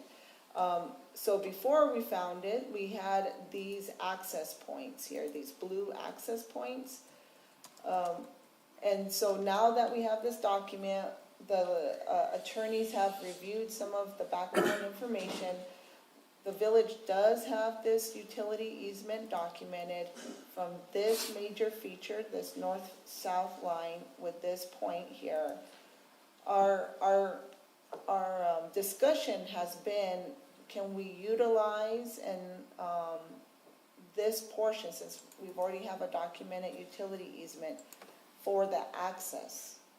When you say access, now, I know the river's changed probably some there. So when you're saying access, you're talking about crossing the bridge and then accessing from track G to the river and across the river. Correct, and up the river in this small portion here. And we have it already identified on the 40144 permitting. So it's an area that's already been surveyed, already been reviewed, already been approved for us to use as part of this project. So that, therefore, it would connect this utility easement. We would come across the utility easement. We may have to take a tree or two, because there are some trees in that area, but kind of walk that line with AUI, see what the equipment, get to the edge of the river where we've already identified in our permitting, and then come up to location 8A. And this is location 8A. This green and blue area from lot 11 to lot 8 on this map. And the blue lines are indicative of that access easement you're talking about? Yes, this is the area where Molson was trying to overlay what they identified as the temporary construction easement in the area. The green was permanent easement on this map. And so these blue ones here from Main Road across track G. Wiggle your deal, I'm lost. Excuse me? Wiggle your deal, your cursor. Yeah, right there. Right here. So Where? this, Oh, there, okay, yeah, thank you. sorry about that, Mayor. So this one here coming off of Main Road, we would not use that one, and we would not use this one. Which one? Oh, sorry, I should wiggle it more. Right here on the western portion of track G. What number, lot number are we at? 647. Yeah, 46, yeah. 46 and 47, that blue Okay. area right there. Oh, okay. So the white that's owned by somebody. The white down below the blue line Yes. is track G, which we have easement, right? Oh, I thought the yellow was track G. Well, that's part of track G. Oh, okay, okay. But they were talking Oh, about. I see, yes, I see Yes. that now. So it's a long strip of no man's land, really, our land. That has all of the temporary, do not come on our property. Yes. Yes. And so when you get ready to do the mitigation there, will we know what that's going to look like? Mayor, Phoebe, can you explain actually what track G is? Because the utility easement's the yellow part, but explain track G. Thank you, Manager Dodge and Mayor and Council. So track G, if you look at lot number 48, right here on the western portion, if you go from that line bounding lot 48, be south of the river, all the way to just south of lot 4, including the yellow. Okay. That is track G. Wow. So just below North Loop, the entrance to North Loop, there's a couple houses right there. Right on the other side of those houses, track G starts. Now on the river side of it, you're looking from North Loop in Bradford. It's going to be the east side, the very east side of Bradford is where this location is for the mitigation part of it. Field trip might be in order, Yeah. but Because, yeah, I've been out there, Mr. Mayor, if I may, I've been out there because of neighbor complaints of fencing, the signs, and now we're saying that's ours? Yeah. And according to Frank Koppler and Research County, 1947. All those property owners think it's theirs, though. Yeah, his grandpa, grandma. So we've got some. This GIS map, it just says undivided interest in tract G, that whole big section. And Mayor and Council, just to complicate things more, is the real estate documents also are on a spectrum. Some of them say the undivided interest, say for lot 12, associated with tract G. Some don't even refer to tract G on their real estate documents. Tax assessors. Well, and that, yeah, that's why you get those, the appraisers, not the appraisers, the people who work the clerk's office, and they'll go back and research all these, data and go back as far as they can usually find that out. And that's Should where. be able to, right? Well, and that's where Koppler and these guys did some research a year ago or whatever and came up with this stuff showing that it was never, the village didn't, what do you call, what's the term? Abandon, whatever, any of that. And so it's still in village property and that taxes may or may not have been paid on it by these people. So they didn't own it, but. So that's why we have to be very sensitive to their, what's going on. And there was one surveyor here that, did, several different preliminary plats or just processed them with no sign off on from the village, so. We run into a lot of that, right, Sam? And there's no documentation of ever coming through or. It's a mess. Yeah. And that's what makes it very difficult. So technically, that could be public access to the river. Exactly. Yep. I mean, that could be all of your, places where people can stop and get in the river and fish and not And all be. those people from 7 to 47 are going to be, or to 42 will be very, very happy. Very happy. I know, but It's I'm not public gonna go land. with- That's exactly right. The river is all of ours. So is Upper Canyon. Mayor, under contract negotiations and executive session, we want to be able to have a discussion more on some of these issues, Okay. so. Any other questions for this? Thank you. Okay. Thanks, Adam. Thank you, guys. So that's going to be regular? Regular. 21, discussion on resolution 2022, a resolution finding the property located at 116 Chiricahua, Block 12, Lot 31 of the Forest Heights subdivision amended Lincoln County, New Mexico public nuisance. Yes, sir. Morning, Mayor. Morning, Morning. Council. Morning. Go right ahead. So has the property been sold? Property has not been sold. It has Okay. not been addressed as far as the realtors go or the property, so say owners have been. I verified this yesterday afternoon. It's still in the same condition as when Officer Simpson applied for this. Okay. So we are gonna put this on a regular item and to discuss to move forward with the clean and lean. Yes. Okay, and we've been working on this for a long time.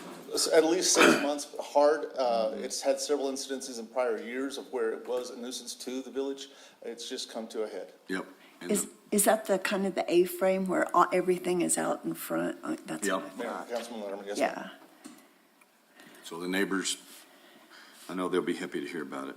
Can I request that when it comes on regular, we get pictures of the property? Because right now, we just have the verbiage here. But if we're gonna go ahead and approve this, then I for one would like to see pictures to see exactly what kind of shape it's in. Mayor, Councilman Copeland, I'll have those to you. Thank you. And with that, Mayor, anytime we do that, that we're doing the clean and lean, could we have pictures, the before and then hopefully the after? Because, I'm still having trouble up by me with the fire. I mean, they cleaned it a little bit, but it's still not clean.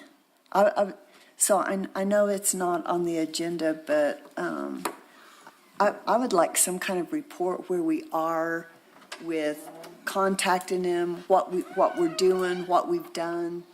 And a follow-up. And Mayor, Yeah, and- Council, I believe you're talking about the Del Norte areas? Yes, I am. Yeah. What about adding that to our project updates? Every 2 weeks, having a clean and lean if we have something active, or like this, once it's passed, and then we get a schedule of when you have a contractor or whomever that's going to be cleaning it, that we're notified? Ron, can we notify Rachel to add that to the projects? We will. Thank you. Yeah, it doesn't have to be extensive, but just, what's going on. Well, Mayor, Councilman, we will make sure that we get photos, and we can do that. We can do as a report with photographs. Okay, thank you very much. Okay. All right, we appreciate it. Item, Is that going to be regular or? Yes. 22, discussion on resolution 2022-36, a resolution adopting the Infrastructure Capital Improvement Plan, ICIP, fiscal years 2024 to 2028. Thank you, Mayor, council members. This is just an annual ranking of our top priorities for our ICIP for 2024-2028. Tomorrow, I have 2 public meetings.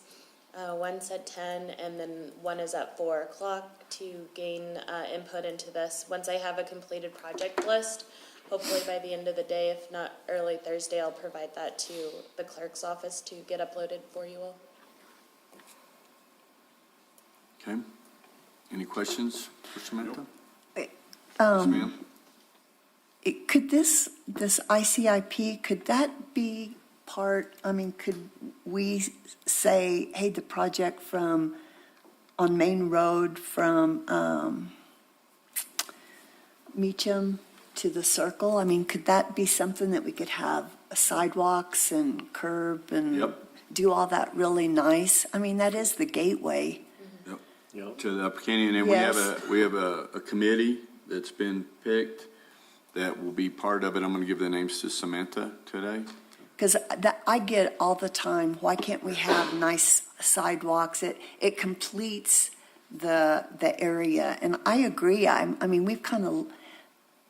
We always do downtown, which is what we need to do, but that's also really important. Well, and keep in mind, before it was financial, water. I know. And now then we're moving on. But Right. we have been talking actively with a lot of the business owners, property owners there over the last 6 months, 7 months, and put together a committee of interested citizens to actually get with it. Okay. Take some responsibility for that too. I'll add that one to the plan. Thank you. I think that'll help us if we apply for grants as well. It gives Thank us you. additional points. Okay, thanks, Sam. And then our mapping plan, remember, we're getting ready to do up and around, and then I forget who's responsible. Where are you going, Josh? We're doing the circle. And then hopefully Cutler's going to do the rest. The rest of Upper Southern, yes, sir. And then once they get to the circle, their paving machine won't fit around that, so we'll pave that. And then we'll continue on from there to D Street and Resort as well for this year's map. Okay, yep. Okay, and I'm going to send you those names. Oh, great, thank you. Okay, so where do you want that on, regular? No, yeah. It has to be. Well, technically. You can't do consent if you're going to rank it. Mayor. Well, we don't even know what they are yet. It's going to be pretty much the same. Mayor, and just on that, Upper Sedgwick project, that's going to actually happen here pretty quick in August. Yeah. So we're going to be moving pretty quick on that. Yep.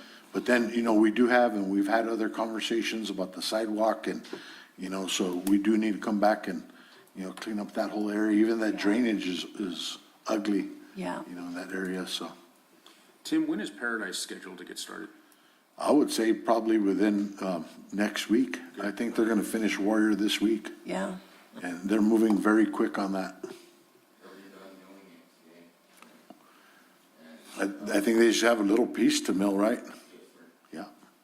They've gotten pretty good at knowing where the potholes are, sort of. And then after they finish that, I think they're going to be starting on Meacham. Is that correct, Ron? Yes, Mayor Crawford, members of the council, Cutler was issued a PO by the Department of Transportation. They're going to start on the upper Meacham, and they're hoping they'll have enough funding to complete all of Meacham and even into Sudworth. So we'll just see. It's going to be about funding, so. And we're talking about, Swiss Chalet, Yes. Oh, wow. yeah, all the way down. All the way to Sudworth? Yes, that's the plan right now, all the way to the intersection, and then if they can, they're trying to find some additional funding to, like to see Sudworth get done also, just be the driving lanes only that they'll be doing, so. And Mayor, just for disclosure on that, if they do the Sudworth area, what we're talking about is coming back with our paver and doing the bump outs, the parking areas, because they can't get that big train through there. So, that's right about, right now, they have about 6 million in it, Ron? Yes, I'm going to say they're about 1.5 short in completing the Sudworth and Meacham. That'll be a total like 7 million. Yes. Oh, my gosh. So you're talking about that money that's been coming down there, that's part of it. Wait till you hear the complaints about traffic. Yeah. Yeah, but it's going to be, at least it's not the summer. I know, but it's like, fix my road. And then, why are you taking up traffic? And Oh, good job on Jack Little fixing that burn back. Those people were real happy after all the rains that we took out a berm evidently during the snowplow days, but you guys got over there and fixed it. Thank you.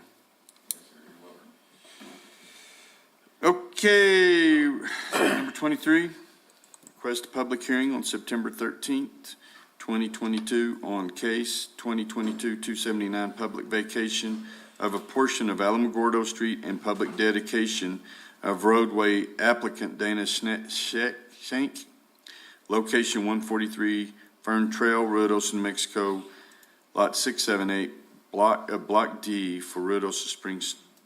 And this has been talked about for a while. Yes, sir. This was a recommendation from the Planning Commission to you all. Their recommendation was to approve it, but this will be a quasi-judicial public hearing since it involves land use in Chapter 54. But it's just a request to schedule for next month. Where is this?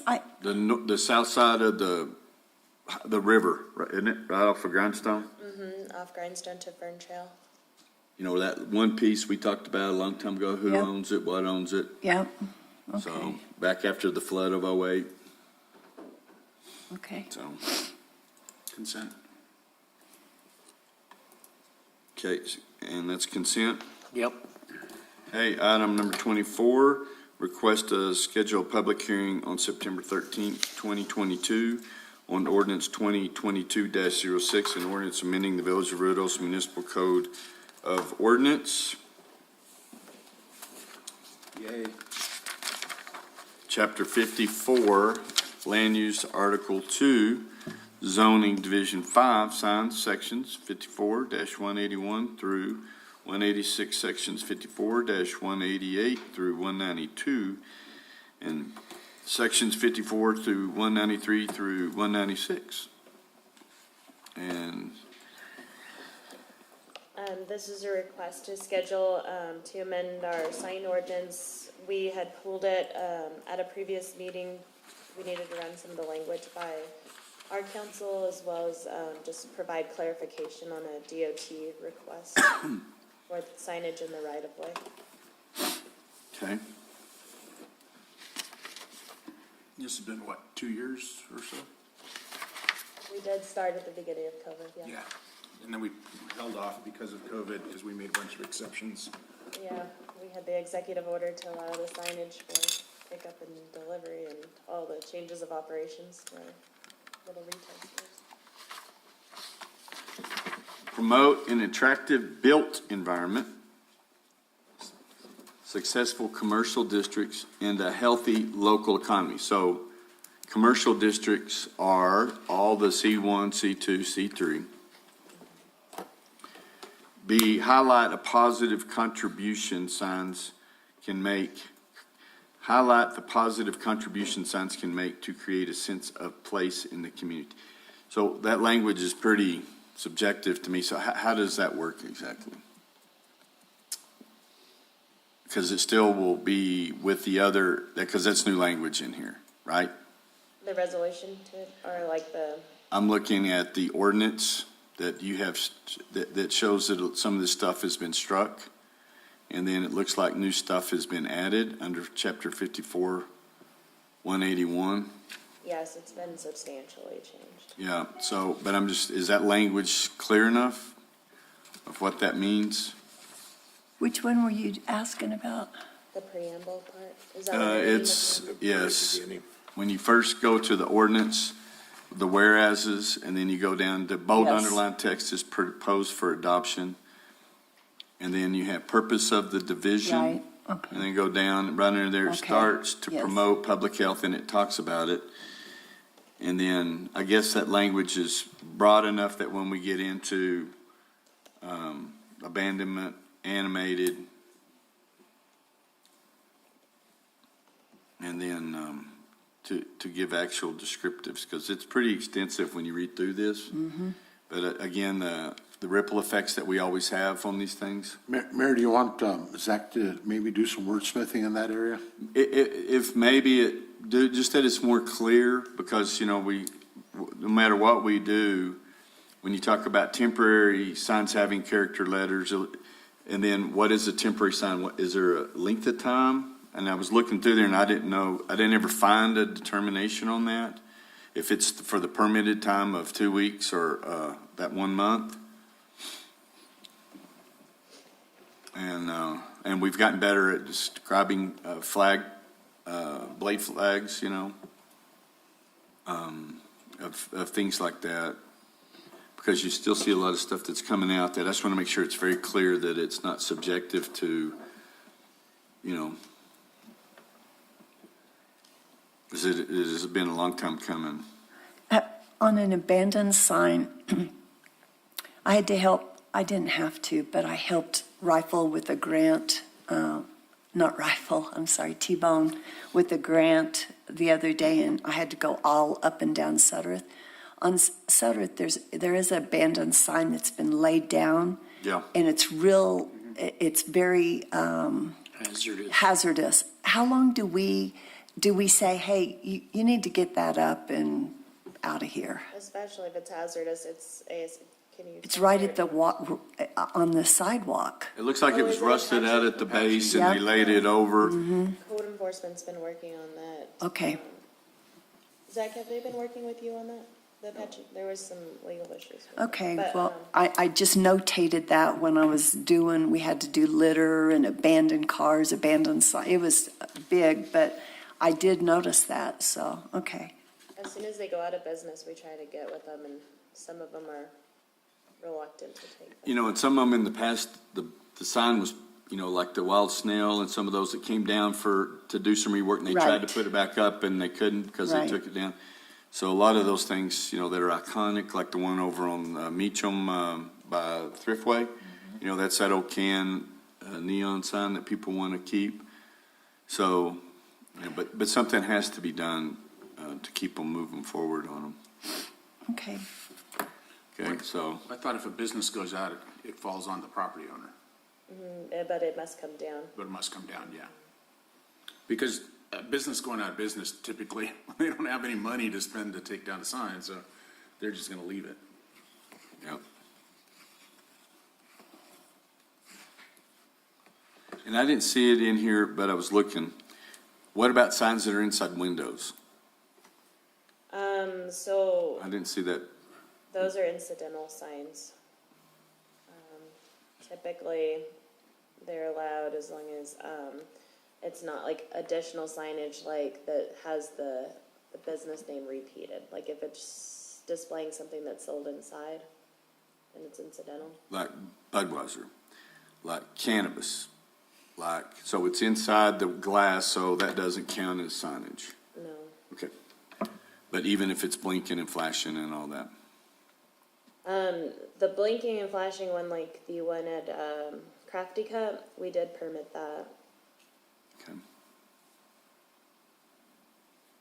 Yeah, they need all the visibility they can to keep people from running through that sucker. Oh, man. What do you mean? Well, you come right off of. Oh, yes, I know. You know, and Yes. people coming through there, especially in the winter, you know, Dave built some of that up a little. And, but, Right there at the light. yeah, The weird thing, on Sunday, I was at the light and the truck went over like he was going to make a left-hand turn. And so I just come up by him to go onto Sudworth, and he just pulled right in front of me. And so I was, did you wave at him? I was very nice. Oh, you. All the fingers? All right. So anyway, just y'all review all that so we can hopefully get a clear understanding, because there's still a lot of things in my mind, some things, not a lot of things, but that questions, because now's the what ifs, you know, we want to be able to answer some of those. Can we have the flags? I mean, like, The blades? is that what that's called, the blades? Well, that's what they were calling them, harpoon style with blades or whatever. As a temporary banner for just 2 weeks, twice a year. And see, There's that's a what. lot of those. Yes. And temporary for 2 weeks, and then that falls on code enforcement again I know. to make sure that we get, when those expire, that they're sent out. And I've been getting one of my building inspectors to help with that, because Bobby's been real busy. Will they think that they're grandfathered in because we've made, no, okay. No. Because they've always been Two no, but we never enforced it. Okay. They were put up. Well, we did, and then we didn't, and then through COVID, we relaxed some standards, and then we're coming back and trying to enforce What them. about the boxes that go on the weekends at an Those are intersection? encouraged with everything that we can get. Especially if you want to make one out of some old plywood that you've got, paint it white. And then, do we address? Yes. Do we address in here, and I was looking for that section on garage sales. That's what she's talking about, but also that includes some of our favorite Rotarians. Yep. And the Lions Club and the gun shows that come out with the little sandwich signs that show up at intersections she's talking about, how we're going to handle those. So we've been cracking down on the homemade A-frame signs, but those are no. It says in there that if it's for an event like that, then they're allowed, but there are certain areas that they're not to be placed. In the DOT right-of-way is specifically one that's not allowed. And Bobby's been really good about picking them up and educating them, but we've been trying to get them when they come in for their permit. Are they coming in for permits? The noons line and the evenings lines, they're really good about it. There's some that are not so good, but we need to get with Elizabeth too, that whenever she's working through getting a special event funded and stuff, that she makes sure that they realize they need to come talk to us first, because Art Loop was a big issue this year, again. And something, the community center, lunch, whatever, they put out a sandwich sign out there right close by the First National Bank. You drive by there, see it all the time. And we need to make sure our own people understand what's going on, so. Well, you also have the meals at the churches on Mondays. That's what he's talking Yeah. about. That too, yes. And then you've got the events at the track that come into town and put the signs into town and stuff like that, so. Because that's St. Eleanor's Church Yep, that does that. asked the First National Josie Bank. Powell and those guys over there do that, and so we just need to be consistent, and, you know, maybe that's a long discussion as community welfare, all that stuff that you have, you know, so. Is there a way that you could have a map of Ruidoso that would, or the streets where those particular signs are allowed, and hand them out when the permitting is requested? That way, they wouldn't go out there and say, well, you just can't put it on DOT property or right away, and it's up to them to figure it out. Just if you have it specifically delineated on a map, then they wouldn't have any excuse, or they know exactly where to go, where they could. Yeah, a map would be helpful. Mayor, just for the record, on the next meeting, you know, if we can bring these issues back up, or just for documentation purpose, because I think right now we're just requesting the public hearing. You're right. Yeah, that's what all these things have to be figured out, and what we're gonna do about, you know, do you wanna, the Rotary and all those things that have a lot of public you know. But I still don't know, what does Rotary do with the money? Have we found any of A that? lot of it is scholarship for the enchilada it goes as all scholarship. Okay. All right, For the most part, that's what they do. what's that? For the most part, that's what they do. For the most part. Scholarships. Yeah. Every Rotary has different funding priorities, and the Rotary here is all about scholarships. So that'll be consent, Yes. and then we have closed session? Mayor, we have an item to go back to. Yeah, number Oh, yeah, we do. number three. Number 3, 4, Three. 3. And Mayor, just before we move on to that, last week we had that discussion on the convention center. Do you want to see any type of action to Yeah, discuss? you know, the stinky, smelly stuff? Is that what you're talking about? Yeah. Yeah, if we Oh, could. no, not the stinky, smelly stuff, but all the legacy type. Oh, man, we're talking about, what do you call those Russian dolls? We'll never get out of here if we discuss the sign, public input, and then. Do you want to have a special meeting to We need to, address what we're that? talking about is, you know, we have these, and now then with the Oktoberfest going away, Right. you know, we have what's the word, sacred cows, you know, for people. Inherent, they were allowed to stay there forever just That because. started, and now then they're still there, and a lot of them are taking up dates that other people want that would pay, and so we need to say, do we want to continue those things, because we're trying to get uniform, and sometimes we use the convention center as a loss leader to get big conventions in, and we need to give our people the flexibility to offer those things. But what are we gonna do, you know, with some of these? And we can name off some of them, but that they get it for next to nothing or nothing. And then they get these dates that are there, and some people have to follow certain rules and others don't, like. And they're locked year to year, aren't they, with Yeah. heavy discounts? Yeah.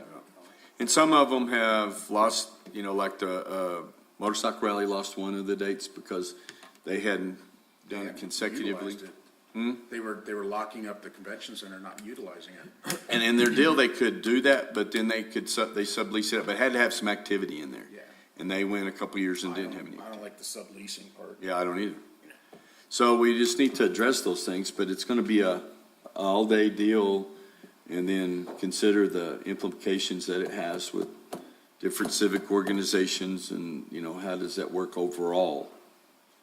But we need to help get that identified so that the staff at the convention center knows better what to do. That almost needs to be like a public hearing. I would agree So those that, people can come in and voice their, state their case. because, you know, you have some of these that have been here for 25 years, 30 years, that have done well, but again, it goes to lodger's tax. This goes to the whole discussion of this, that are still coming in and asking for money from lodger's tax to help them get their business moving forward.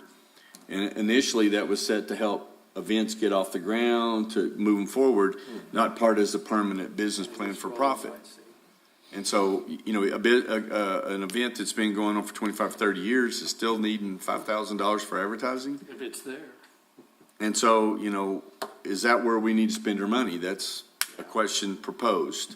And so the Lodgers Tax Committee gets locked down on these things, and so rather than have the public discourse, they say, yes, you know, we'll do it again this year.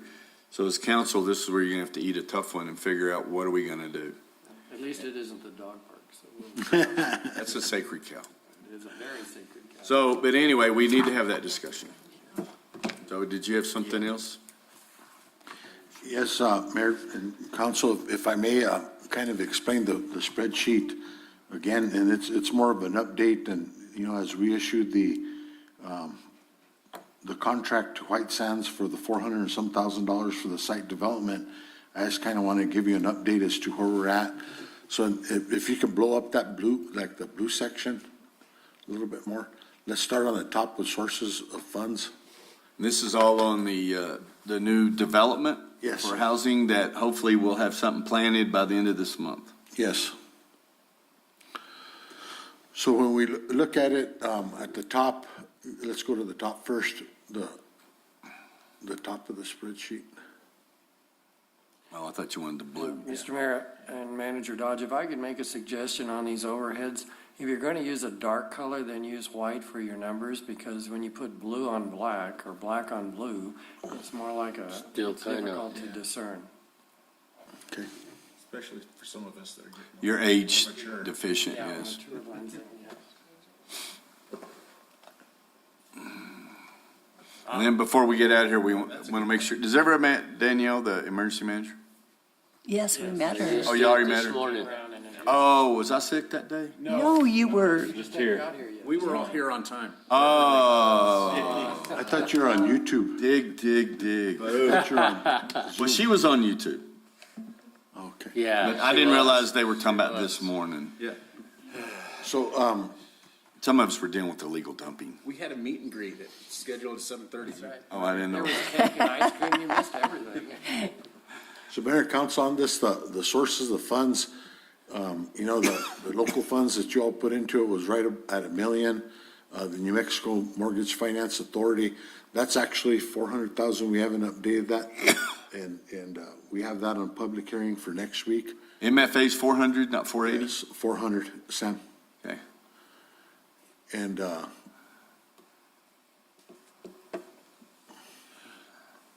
then, we got the, private donation coming from the bank and then also from PNM We sent them all thank you notes, Yes, nice little letters from the for the- banking group. for the 220. The DFA, grant that came in through the governor's office, it's actually CARES money, was $1 million. And then the legislative appropriations from Mr. Zach Cook was, 980,000. So we had a total of 360,000 to work with. And we do have another donor that's coming in 3.6 million. next, what did I say? I'm off. 360,000. Yeah, 3.6 million. I'm a little off today. Must have been all that thinking last night. But anyway, so we got 3.6 million to work with. The water numbers and the, where it says the cost and quantity, everything in white, those were the projections that we did in-house prior to the start of the construction or the bidding and whatnot. And we're projecting right about 2.7 with everything that's in there. So far, the P&M cost, their contract came in at 20,000. The numbers that are highlighted, I don't know what color that is, I'm colorblind. It's green. But the green color now, those are actual numbers that we're projecting. And so the P&M costs at 20,000. The actual mobile homes are at 1.4. The design was 50,000. Forestry compliance came in at 23, and that was two local contractors that teamed up to do that forestry compliance. The property appraisal came in at 3,100, and then the property acquisition at 350. And then the closing cost is right about, I think that's not the correct number, but it's close to 5,000. Tim, the P&M cost of 20,000, is that total cost?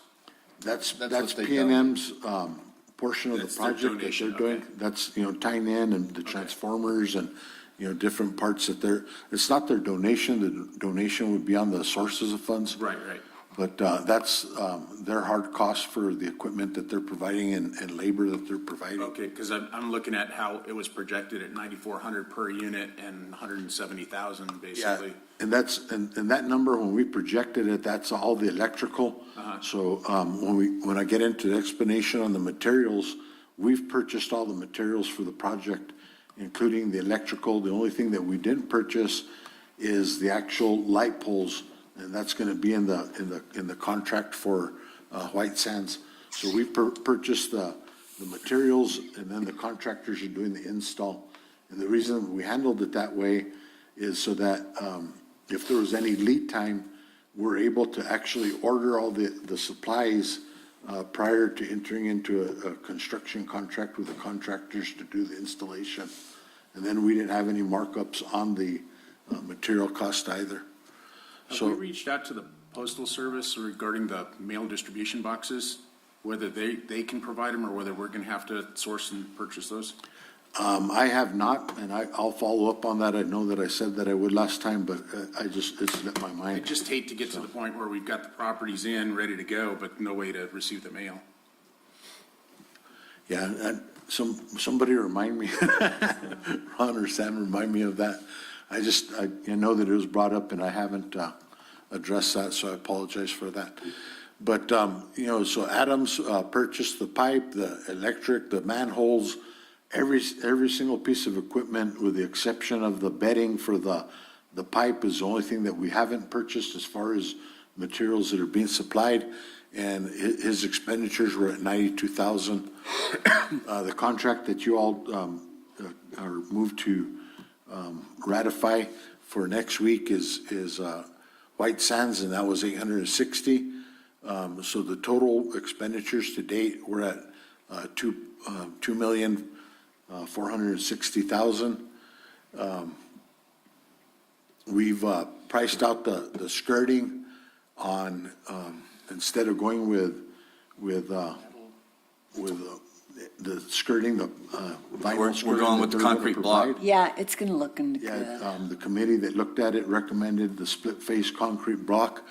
And then two of the units that are coming in from AAA will be painted so that, there's a total 6 coming in from AAA, but to, kind of offset the colors, 2 of them will be painted. So we've put in an allowance for each unit of $4,500 for the skirting and the painting, understanding that in the mobile home prices that we have there, or modular home prices, that we're going to get a credit back on the skirting, the vinyl skirting that's not provided.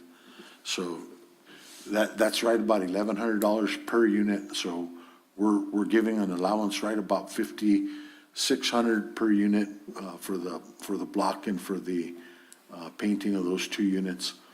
So the color selection with Karsten Homes, the committee did meet and, mixed and matched the colors and came up with the color of the roofing, the color of the trim, the siding and whatnot. So the only thing that is not under contract now that we have in an allowance for is the actual the contract for the pads and the decks.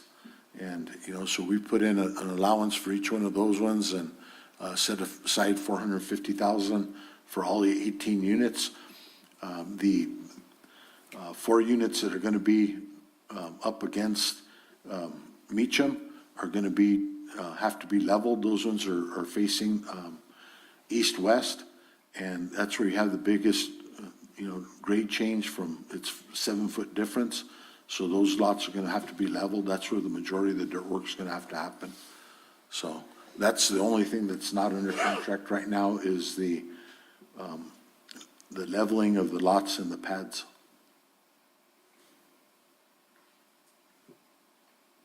I'm really excited about everything that we chose. The contractor did mobilize yesterday. They started taking down some of the fencing on the Lynx Trail and, creating a detour for the walkers, and then also start identifying, where they're going to be, locating the pipe and stuff like that. So surveyors been out there. They're going to be roughing in all the roads and then get ready for installation of all the utilities. And then the naming. The easement's also been obtained from Mr. Pippin. He signed off on that the other day. So what about if we started the Survey Monkey on names? They have not sent it out yet. They who? The Carrie. Gary's got them the information, but now we're waiting on the company that we contracted with last year to do community surveys. Do you have any idea when they're going to do that, Sam? I've told her a few times that we wanted ASAP because I was hoping to bring her recommendations Tuesday, but I don't think. Could you follow her up with that and put it in the FYI? And the skirting, would you change the spelling on that? It's bugs me.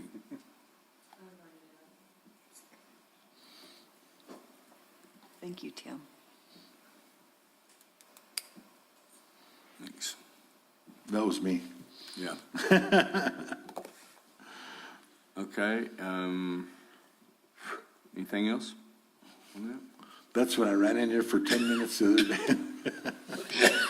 So we have the total was 2.786, 2.991 after we add in the actuals.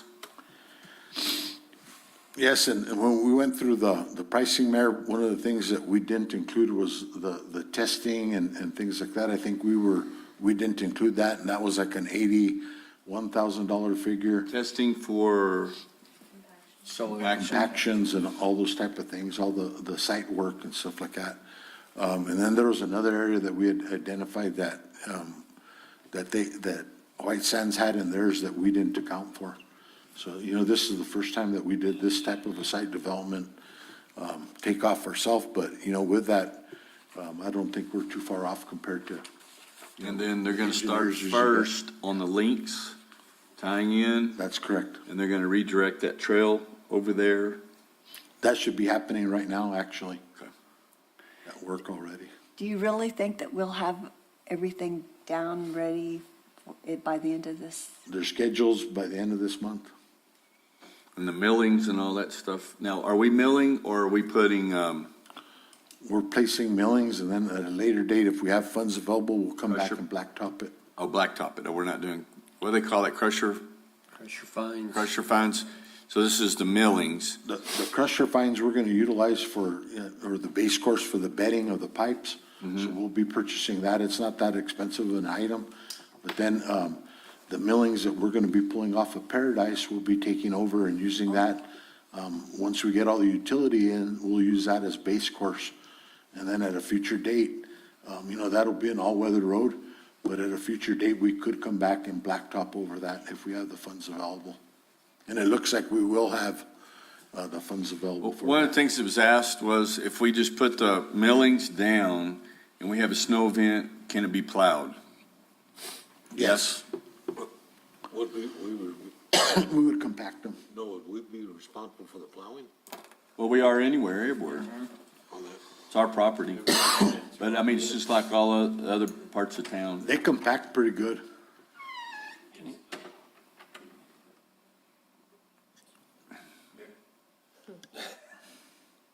Magic touch.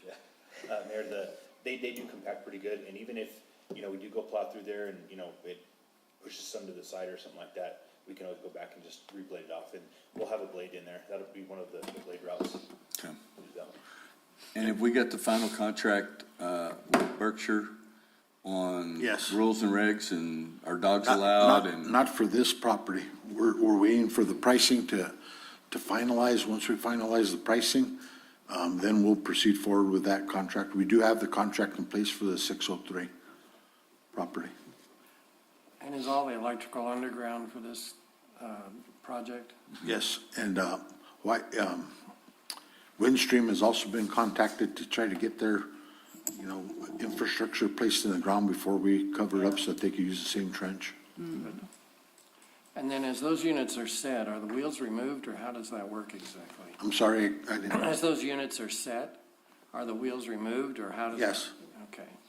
The frame will be placed right onto the concrete pads, with blocking in between.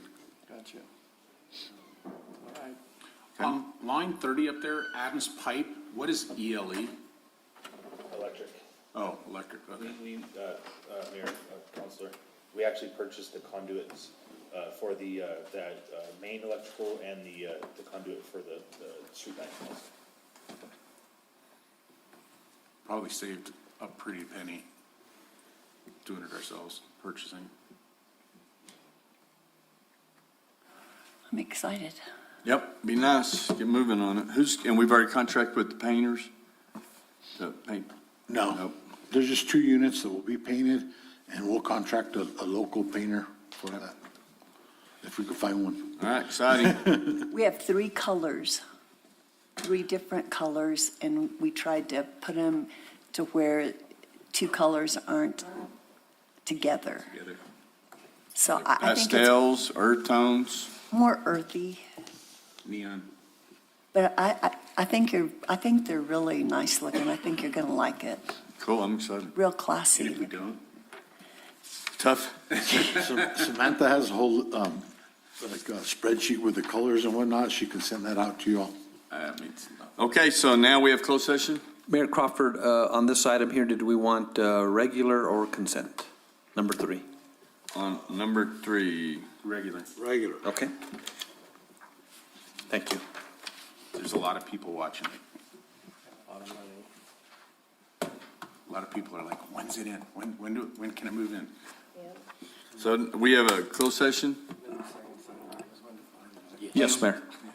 Closed session. Okay, can I get a motion to go into closed session? Mr. Mayor, I move we move into closed session for discussion of limited personnel matters citing 1015-1H2 NMSA 1978.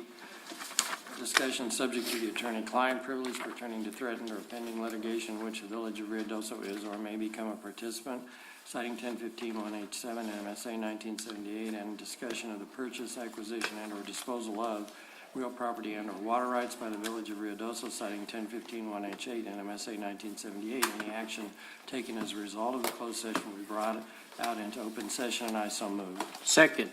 Okay, roll call, Ron? Counselor Jackson? Aye. Counselor Salas? Aye. Counselor Letterman? Aye. Counselor Eby? Aye. Counselor Hooker? Aye. Counselor Coughlin? Aye. Thank you. Okay, and when we get back, Ron, you'll give your report on what the standard stuff is we go. Sam. What's going on at Club Gas across the way? Yeah, there's a big fence up now. Is it going in? How, I don't Oh, understand. well,